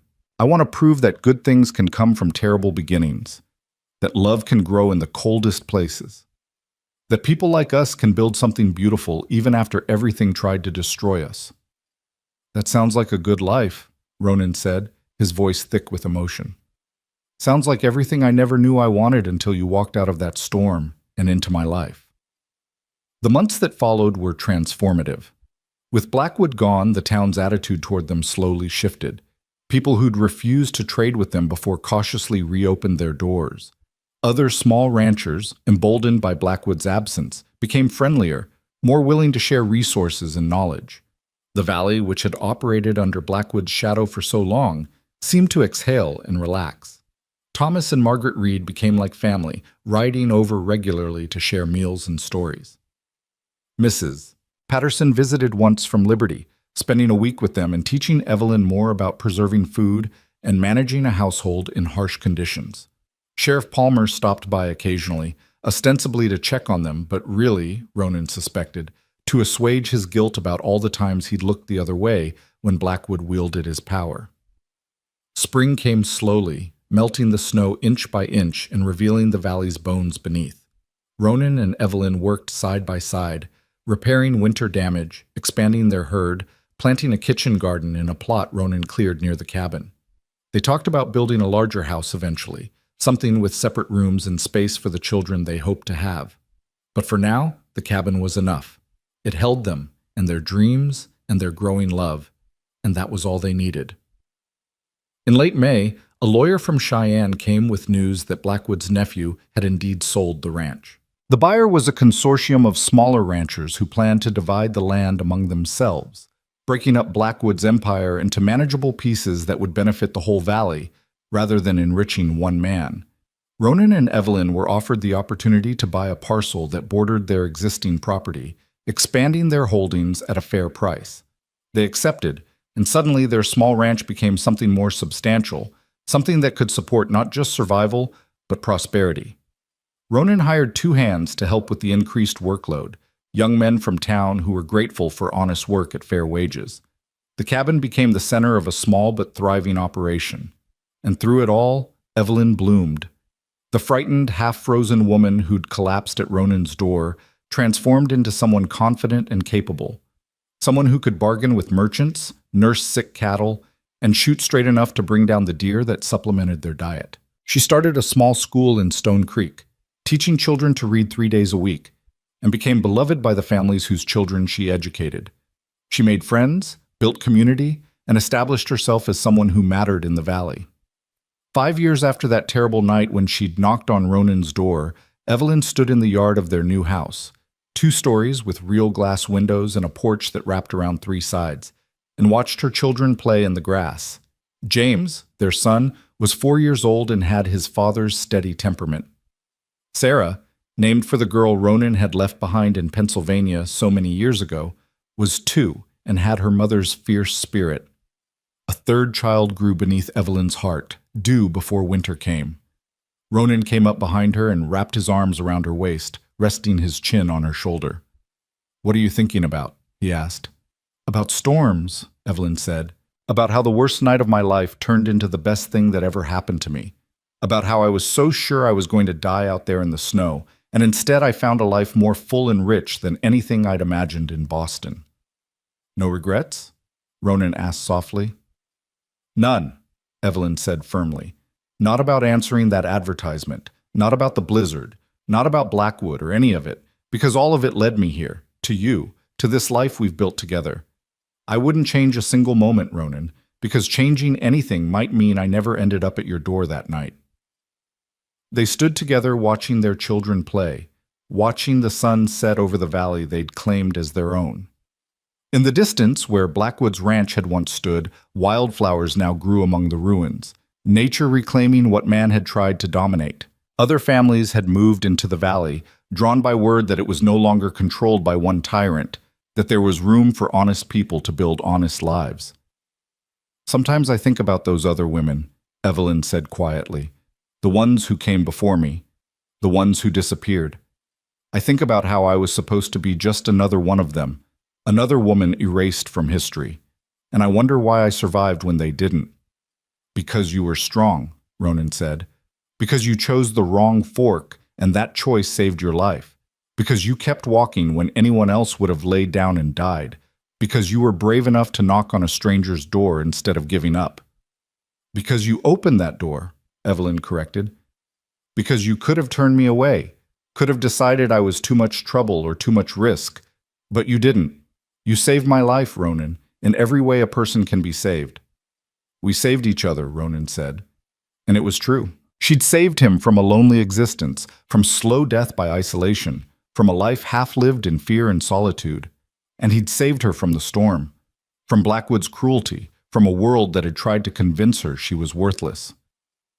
That night, after the children were asleep and the house was quiet, Ronan and Evelyn sat on their porch watching stars emerge in the darkening sky. A letter had come that day from Marshal Davis, informing them that his investigation into the missing women had uncovered enough evidence to confirm what they'd suspected, that at least 3 of them had almost certainly died at Blackwood's hands, their bodies likely hidden somewhere on his vast property. Searchers would continue looking, Davis wrote, so that the women could be properly buried and their families could have closure. "At least now people know," Evelyn said, holding the letter. "At least their stories won't be forgotten completely." "No," Ronan agreed. "They won't be forgotten. And neither will you be, Evelyn Hale.